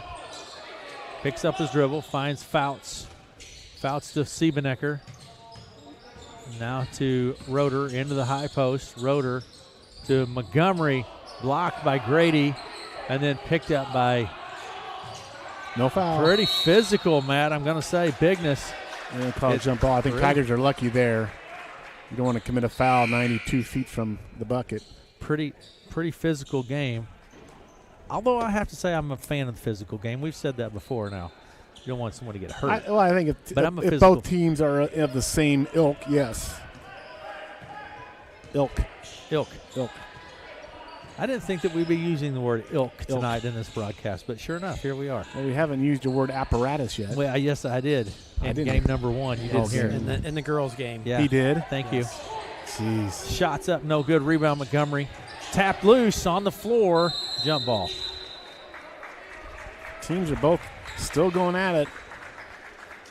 Scrapping for that basketball. 46-23. Weston Kaus in now. Coach Taylor going a little bit deeper in his bench rotation here. Got Siebenecker and Kaus, and then we've talked about that. I think that's a good thing. Yeah, I agree. It's getting these kids some playing time. The season's long. You're going to have injuries, illnesses, and court time is important on these varsity for these guys. Absolutely. So good to see these guys out here. Got to make good passes. Carson cut one way and Weston went the other way. Just a little miscommunication there. 46-23, just over 2 minutes to play. But that's part of it. When you don't play together, Absolutely. you kind of work through those things. So. Yes, absolutely right. And with the ball's Beak, he works his way around to the left side. Back around to Bigness. Here's Grady into the lane, and It's been a rotor. yeah, Rotor gets whistled. Carson's always got this look like he got caught with his hand in a cookie jar type look whenever he commits Yeah. a foul. Yeah. He's pleading his case to the ref. Say, hey, man, come on now. Grady at the Really? line. Shots good from Grady. But so Grady was 6 points. He averages almost 14 on a game. So Here we Coach go. Taylor rotating guys in and out here. Second one from Grady. He gets them both. So it's 46-25. Right side Siebenecker behind the arc. Now to Fisher. Fisher with the ball. Works his way into the lane. Now to Rydberg. Now top to Siebenecker. Tries to get it to Montgomery. Yeah, just too many turnovers here to the second half. Tigers, just like I say, you lose a little bit of focus here. But, back to kind of when we talked about this game, these are the two teams statistically the worst shooting teams in Hawkeye 10 coming in. But Red Oak has done pretty well. They shot almost 50% in that first half. And like we said, whoever shoots the ball better tonight is going to win the game. And so far, that's been the Tigers. Over to the right side to Beak. Lincoln Beak out to Lopez. Swinging around quickly to Bigness. It's knocked out of play by Siebenecker. We need to keep a track for how many deflections they get, Tigers. I do good to just do what I do. Running the computer, running the camera, running the microphones, holding keeping on by my- stats, doing play-by-play. That's you can't do more. And I'm holding on by my fingernails right here at the moment. And it's shots up, no good. Rebound Tigers down to the other end. Fisher with the ball into the lane. Good Kicks pass. to Rydberg. Shots not there. Riffin grabs the board. See, Dylan just needs to take a dribble, gather himself, and power up there. Right side Lopez. Now to Grady out on the right wing. Pressure from Rotor. Rotor knocks it loose and steals it. Matt, there are the quick hands you're talking about. He'll get you 3 or 4 steals every night. It's going to be tapped and stolen. Tapped by Grady and And then there's a picked steal. off by Riffin. And he comes back in there. This Rotor is again. And there's another steal. Oh, I think we're going to They're have a trading foul. steals here. That was You take it from me, I take it from you. You take it from me. No, I want it back. fouls on Riffin. Tigers ball, midcourt near side, and Rotor will put it into play for Red Oak. Here we go. Matt, were you here for the national anthem? I was not. So the official, Derek, tell me his name again. They call him Barney. Barney, the guy here. legendary. Yeah. He Same. and Vern Robert Nelson Johnson. and Vern Vern Olson Olson. did the national anthem Well, together. good for them. Shot from Rydberg's no good. Montgomery's there with the board. He draws the foul. And he'll go to the line for 2. Well, Vern has been singing the national anthem for the Texas Tenors in their opening of their concert. Did you know that? You know what? I knew he was going to. He's done it several times now. Fouls on Bigness. Montgomery's going back to the line here. 46-25, 24 seconds. Shot is no good from Montgomery. Now, first one Montgomery's missed from the foul line. I didn't say it. But here's the second one I from didn't Montgomery. jinx him. It's good. See if And 47-25. Burke with the lead. 20 seconds. Monarchs with the ball. Over the right side to Lopez. There's Bigness. pass into the lane, kind of gets tangled up there, a couple players. And Denison comes in averaging 43 points offense. And I say they played a tough schedule. Yeah. So it's a little, it's harder to see what they are, but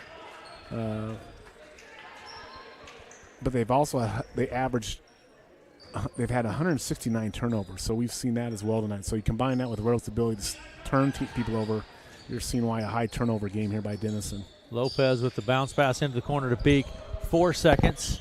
Shot goes up. Nice hook shot there. Roman Bigness. Nice shot. That's the end of 3. Red Oak leads by 20, 47-27 at the end of 3, and we'll be back after these messages.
Who do you guys got winning the college football playoff?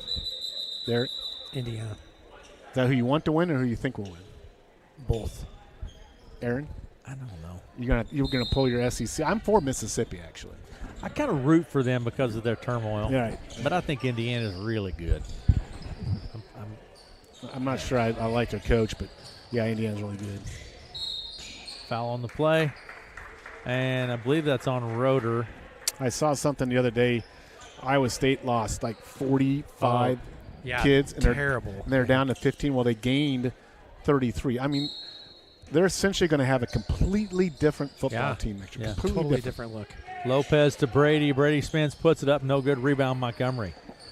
Nebraska had a quarterback they had commit, and he decommits the next day. Fisher for 3 off the left wing. In and out. No good. Rebound is tapped and picked up by Bigness. Was that the Notre Dame? Yeah, the backup Notre Dame guy was signed Nebraska, and then he flipped to Kentucky. Nice move there on a baseline. By Blaine Grady. That kid's got some talent. He's got some size. Nice under the bucket and then kind of reverse layup by Grady. Very nice play.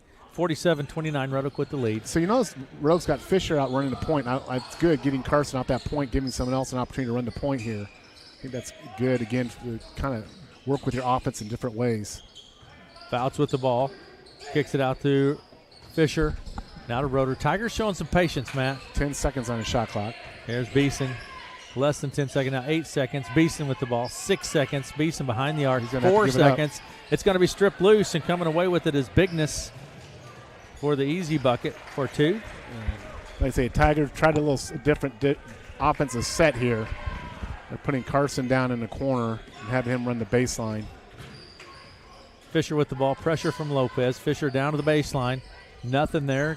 Beeson back around the arc and stolen by Riffin. And that's just a frustration foul there by AJ. So, yeah. And like I say, AJ's, he's a super talented kid, just a sophomore, but he'll get bigger and stronger and be able to really take control of that basketball. And he kind of got to be able to hold your own on that court with that strength. 47-31 is the score. Red Oak with the lead. We're going to have a foul on the play. Red Oak with their third team foul. 6:23 to go here. Fouts picks up another one. Callis is coming in. AJ will go out with those 4 fouls. The inbound pass will come from Galvin. Now, Lopez to Galvin. Corner, drives the baseline. Picks up his dribble, back to Lopez, top of the key. Left side, Bigness for 3. It's no good. Rebound.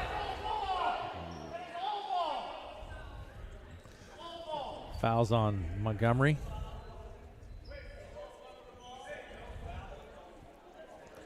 And It's going to be a foul on Montgomery. They're called jump ball. they're calling. Now we got a discussion here. And the officials are saying, both coaches talking about, and a lot of the fans. It's one of those things that looked kind of dramatic. It did. But I'm not sure there was really a lot to it. I think what happened, both players got a hold of the ball, Matt. Right. And one player, I didn't even catch who it was, went to the floor pretty hard. Right. But it will be Montgomery or Monarchs ball. Lopez behind the arc into the corner. Grady for three, no good. Rebound fouls. This has been a pretty physical game. Yeah, it has been pretty physical. Though we haven't had a whole lot of foul calls. I mean, yeah, I don't think a team's gotten a bonus yet, though. Riddle's probably going to be getting Denison's going to be getting the bonus here. Montgomery to the hoop, draws the foul on the floor.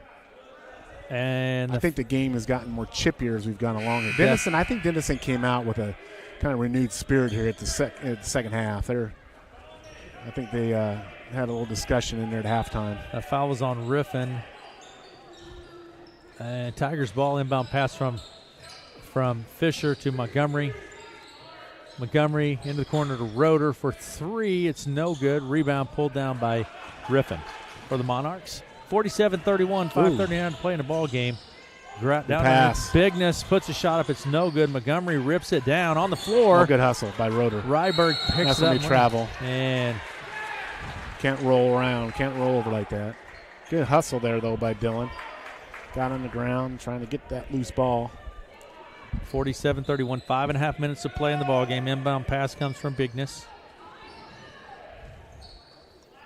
Grady takes the long three. He's starting to cook up, and just like that's a 13-point game with 5:30 to go, Aaron. Yeah, that's what we said. 22-point lead down to 13.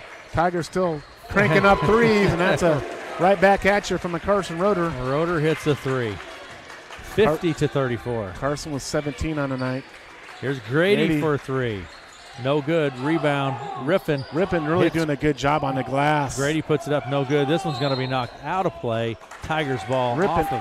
Rippon's really doing a big job on the offensive glass, defensive glass. He's playing hard. Got to give this Monarch team credit. They're not giving up. They are scrapping and getting after it.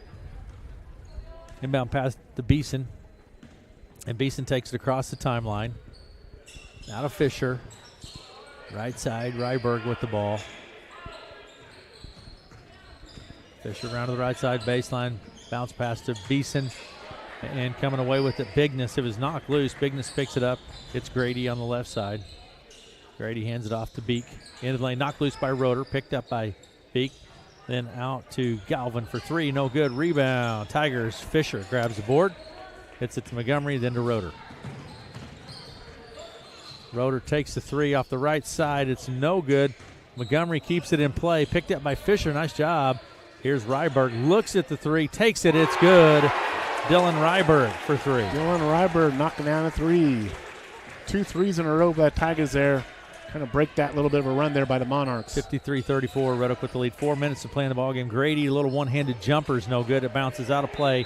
Tigers ball. You know, that's the three. If you can hit a couple three, they can really stem the tide of a game and give you some momentum. But they come and go. But, boy, when they go in, it's a welcome sight if it's your team.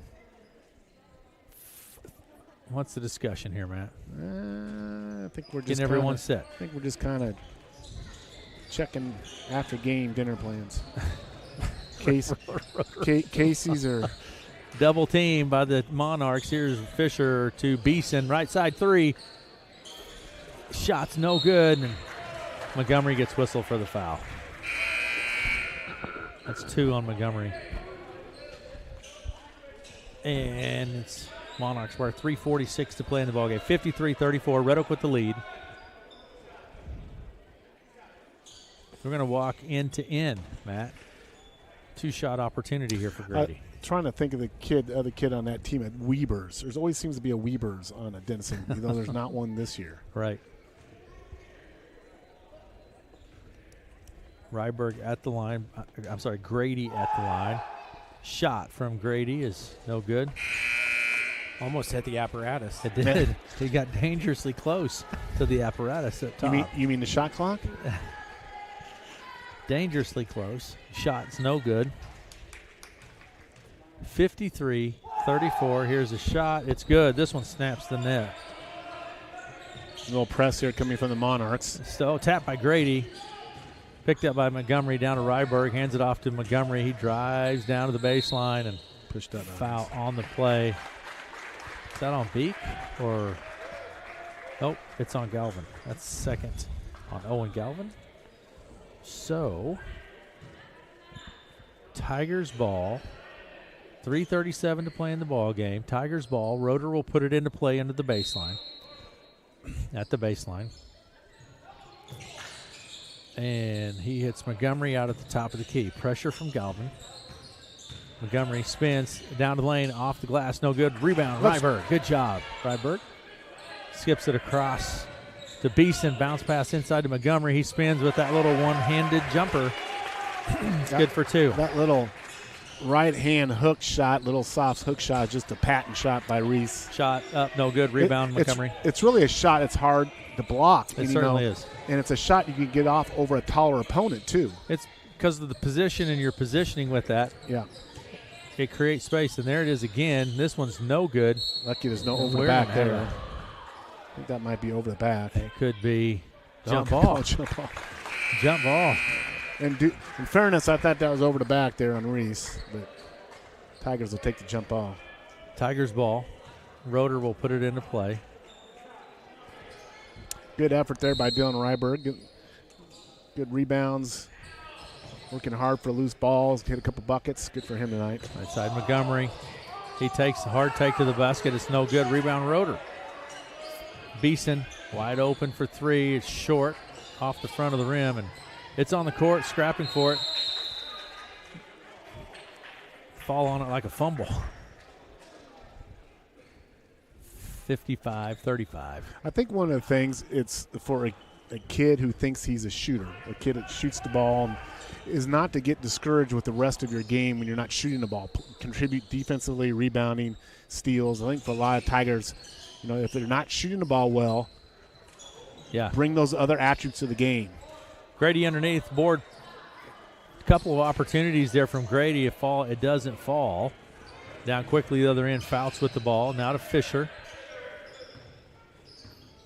Pressure from Riffin. Now to Fouts. Man pressure here. Double team on Montgomery. Good pass. Bounce pass. Beeson wide open on the backside for two. A.J. Beeson. Nice pass by Ethan to A.J. A.J. with only 4 points on the night, but A.J.'s been active defensively, getting deflections and steals. Three-pointer from Galvin is up. It's no good. Rebound Grady. Grady has a bunch of boards. This is good for the putback for two. Yeah, and he's got, 15 now, so he's got his average just like that. Under 2 minutes to go here. Tigers are going to come out of here with a Hawkeye 10 win. And like we said at the beginning of the game, Aaron, who knows the next time Red Oak will play Denison in basketball. And we said that against Harlan. And it seems like Red Oak's kind of doing a thank you, see you later on the way out of Hawkeye 10 this year, taking care of business against these Class 3A schools. Foul was on Camden Nimitz. Absolutely. Minute 35 to play in the half. And they'll have a week off, right, you're saying? Yeah. So they'll have, kind of got it going again, and now they'll have another week off. Montgomery hard takes the basket, knocked loose by Riffin, and then picked up. Here's Riffin. Good pass. To Nimitz, shots up, it's no good. Roeder pushes it back to the other end, 1:23 to play in the ball game. Out to Siebenecker. Here is Kaus for three. It's no good. Rebound Siebenecker. Left side Roeder. 1:13 to play in the ball game. Tigers is going to run a little clock here, maybe. Yeah. Maybe not. Beek with the pressure. Double team to Roeder. Now to Fouts. Here's a three-pointer from Montgomery. It's no good. Rebound Grady, but we have a foul on the floor. And it's on Gone Grady. Tigers ball. And Carson Roeder will put it into play from the baseline. So you have Shelley and Faree checking into the ball game. Montgomery and Roeder check out of the ball game. 58 seconds to play. Red Oak with the 20-point lead, 57-37. Inbound pass comes to Fouts, picked up by Faree. Speaking of Fouts, good to see Julie Fouts here tonight. She looks like she had some surgery on her knee, so good to see her here. You know she's the #1 Tiger fan. Nice to see Julie. Sharing on Ethan. So I think we're getting all of our players set. And here we go. Inbound pass will come from Kaus to Siebenecker. 50 seconds. Kaus with the ball. Pressure from the Monarchs. Down to the baseline. Foul on the play. I think away from the ball maybe. Yeah, that foul was attributed to Nimitz. It's his second personal foul. Well, we've loaded up on fouls in the second half, haven't we? And we had a technical then, Matt. Just now? I think, yeah. As I think one of the Monarchs players was kind of upset with the call. Walking off the court, I think said something and gets a technical. So Kaus will shoot 2 free throws here. Yeah. So Kaus at the line. Off of the technical, the foul, then the technical. Here's the shot from Kaus. It's no good. Gonna have fog tomorrow morning. Well, there was fog this morning. It was thick this morning. I'm not sure, man. Fog tonight. Second shot from Kaus is good.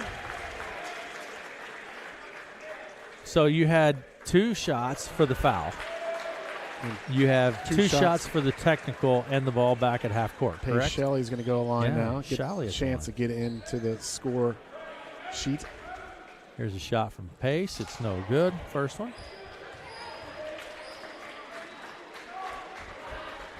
So 46 seconds on the clock. Second technical. It's hard to shoot every day. You're staying out there all by yourself. Everyone in the gym's watching you. Pressure. Shot's no good.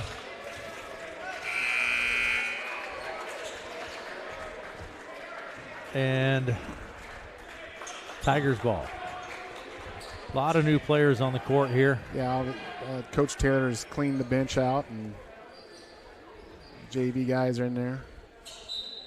Free will put it into play for Red Oak to Kaus. Over the right side to Siebenecker. 40 seconds and counting. Siebenecker with the ball. Shalley to Kaus. Comes around the left side. Takes the 3 from the top. It's no good. Rebound Free. Free puts it up. No good. Rebound pulled down by Dulcio. Dulcio takes it end to end. High post. And then on the right side it goes to Baker. Through the hands of the Monarch and into the backcourt. Tigers ball. So here we go. Tigers ball. Faree will put it into play. 17 seconds and counting. Faree to Kaus. So this one's looks like they're gonna run the clock down here, and the Tigers are gonna get a win. Get across the center stripe. Kaus with the ball. They're just gonna run it down, I do believe, Matt. That's gonna probably do it. 58-37 is the final. Red Oak with the victory. 58-37 here. What a job by the Tigers. Let's take a quick break. We'll come back and talk to hopefully a couple of players, Coach Taylor, and Red Oak with the victory. We'll be back after this.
By a few of the Red Oak players, and We're going to start first. We're going to visit with Carson Roeder. Carson, big game. I don't know, have your point total, Carson, but you had a bunch of three-pointers and a bunch of points. Talk to me about that performance. Yeah, we came out hot, and me and Reese, we were dominant in the first half, and they switched it up, and they adjusted, and they kind of got us at first on that triangle and two. They really stopped us. And yeah.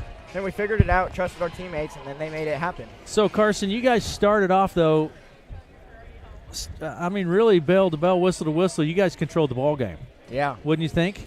Yeah, I think we're really good when we control the game and we can play like that. I think they stopped us for a while in that triangle, too. I'm not going to lie. Yeah. That was a tough one. But overall, I thought a good performance and came away with the victory. Pretty handily victory. Looked like a physical game. Was it physical? Yeah, it was. A little chirpy, too. Yeah. But it was a fun one. It's fun that way. Yeah. Reese, you're coming off a game last night tonight. Any effects from last night? Didn't appear to be. It seems like you guys were fresh and ready to go. Yeah, I didn't really feel much effect. I played almost the whole game, so I'm kind of used to the stamina at this point. But we came off a tough loss last night to Audubon, but then we came back. I feel like we started off really strong in that press, and we got up to a great lead. And then even when they went triangle 2 in the second half, we held them on defense, so our offensive ability in the second half wasn't there, but they didn't score much at all either. So, and then we just trusted our teammates, and they did it for us too. Your dad pointed out to me at halftime that you were 9 for 9 for free throw, and I didn't jinx you, and then you missed one free throw in your second half, or you would have been 11 for 11. Yeah. But great game, and we always talk about your rebounding. One thing I think you do wonderful rebounding is you grab the ball at the apex of your jump and you stay high with the ball and go back with that. That's something you've learned pretty quickly in your career to be able to do something like that. Yeah, I don't know my total on the night, but I think I was better than Audubon because 17. That's pretty good. I like when I have those nights. 'Cause I came off 6 rebounds last night. I couldn't really find many, and then 17 tonight feels really good. So that works. Congratulations, Reese. Great job. Thank you. All right, and we have with us Mason Fisher.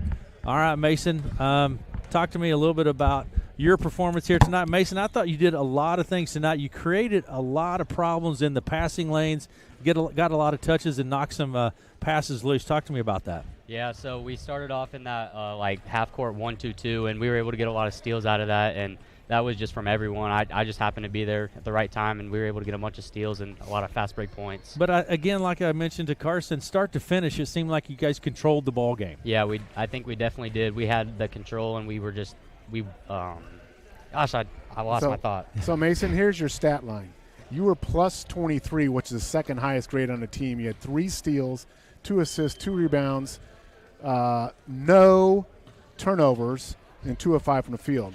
So, I don't know what your court time was, but to go that entire court time without a turnover, that's why you get that plus factor. Do you get any special award from Coach Taylor for a plus 23? No, but I probably should have had a turnover. I threw it at the back of Carson's guy when they were face guarding. I got lucky on that. Oh, we commented on that, actually. Yeah, he hit it right in the back. I didn't see his guy. I just saw Carson, so I threw it at him. But, yeah. Well, great game tonight, Mason. Thank you. So, Mason, anybody else you'd comment on tonight that you thought played particularly well? I thought Ethan over here had a really good defense, and Reese and Carson, they did so well. They had to get a triangle 2 on them. So obviously those two, and just a whole team effort. So yeah, very good. Thanks, Mason. Yeah, no problem. Let's talk to Ethan. So Ethan, a good, I would say, physical game down inside. Ethan, did you see it from that way down where you're at? Yeah, that's pretty much how I take every game. That's kind of what I've embraced my role as. I'm kind of just the guy to go down there and play dirty. Physical. Yeah. It's physical. Oh, is what that is, Ethan. So, yeah. But it seems to me, Ethan, that you're being more aggressive and have more confidence on the court than when we started the year. Is that a fair assessment? Yeah. Coach Taylor here was telling me at the beginning of the year I just need to have more confidence and just go in there and just play basketball and not play like a robot. And I feel like I've eased up a lot more, and I'm just actually playing basketball, and I'm not having like fun. You said. Yeah, exactly. Just having fun. Very good. Anybody that you comment on, Ethan, that you thought played really well tonight? Yeah, well, Reese Montgomery, obviously. How many points did you have? 22. 22 points. Yeah, 22 points. And Carson 24, Roeder. 24. Oh, okay, yeah. 24. And Carson Roeder, he was handling the ball just perfect tonight. And when you can do that, it's going to be a good night. You bet. Very good. Thanks, Ethan. Great job. Good job, Ethan. Thank you. All right, and we have with us now head coach Jesse Taylor with us. All right, Coach Taylor. You say you want to play a complete game, 4 quarters without the letdown. I mean, I thought you played well tonight. Yep. Yeah, for the most part. What's crazy about the third quarter, they come out in that triangle too. I was telling Brian before the game, they're going to throw some junk defense at us, and I YouTubed triangle 2 offense just before the game. So I just kind of had a feeling they wanted to get a conference win tonight, and they're going to throw something weird at us. And yeah, it's just kind of. Yeah, but Reese and Carson came out super hot. Yep. You opened up hot. But you had all of your players, I thought, that stepped on the court. I think Dylan played a great game for you. I mean, it seemed like everyone played really well. Yep. When they have a big guy like that, it's good to have our height that we have with Dylan and Reese. But when Fouts comes in, it's a kind of a whole different ball game. The physicality he brings, and obviously that swings the game a little bit too. But Caleb Kaus is starting to get some time now coming off of his injury, and Gurney would still be getting in there, putting some scrappy time in if he wasn't injured again too. So had a little problem last night with his knee or something last night. I understand. So, all right, very good, Coach. But overall, good performance. Yep. Have some days off now, Coach. Yeah, I haven't told him yet, but tomorrow's the day off for him. Oh. After Friday, Monday, Tuesday, and we practice Sunday for about 2 hours and 15 minutes to prepare for Audubon and Denison. So there you go. So they'll have tomorrow off, and we'll get right back into it Thursday. Very good. Thank you, Coach. Yep. Thank you, guys. Coach Taylor with us, and again, Red Oak with the victory here tonight, and super fun to watch. Matt, thoughts on that? Just a really good performance by Red Oak tonight. They, I think that's a really good game for them. They shot the ball well. They took care of the ball, played well defensively, rebounded pretty well tonight, and took care of business against a Denison team. You come in, you see the record, you think, well, you don't have to show up. But Tigers showed up and played hard tonight, and they needed to, because especially the second half, Denison came out and took it to them. But, they got a little momentum there. They got that loss at Audubon, but I think what's their record now? 4-6 and a week off, and got a chance to get some more W's here coming up in the next couple weeks. You bet. Matt, I'm going to take a break here quick and check some stats, and we will be right back and look at the stats here after this. We'll be right back.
To Red Oak. Red Oak with the victory, 58-37. Let's look at the stats for the Monarchs tonight.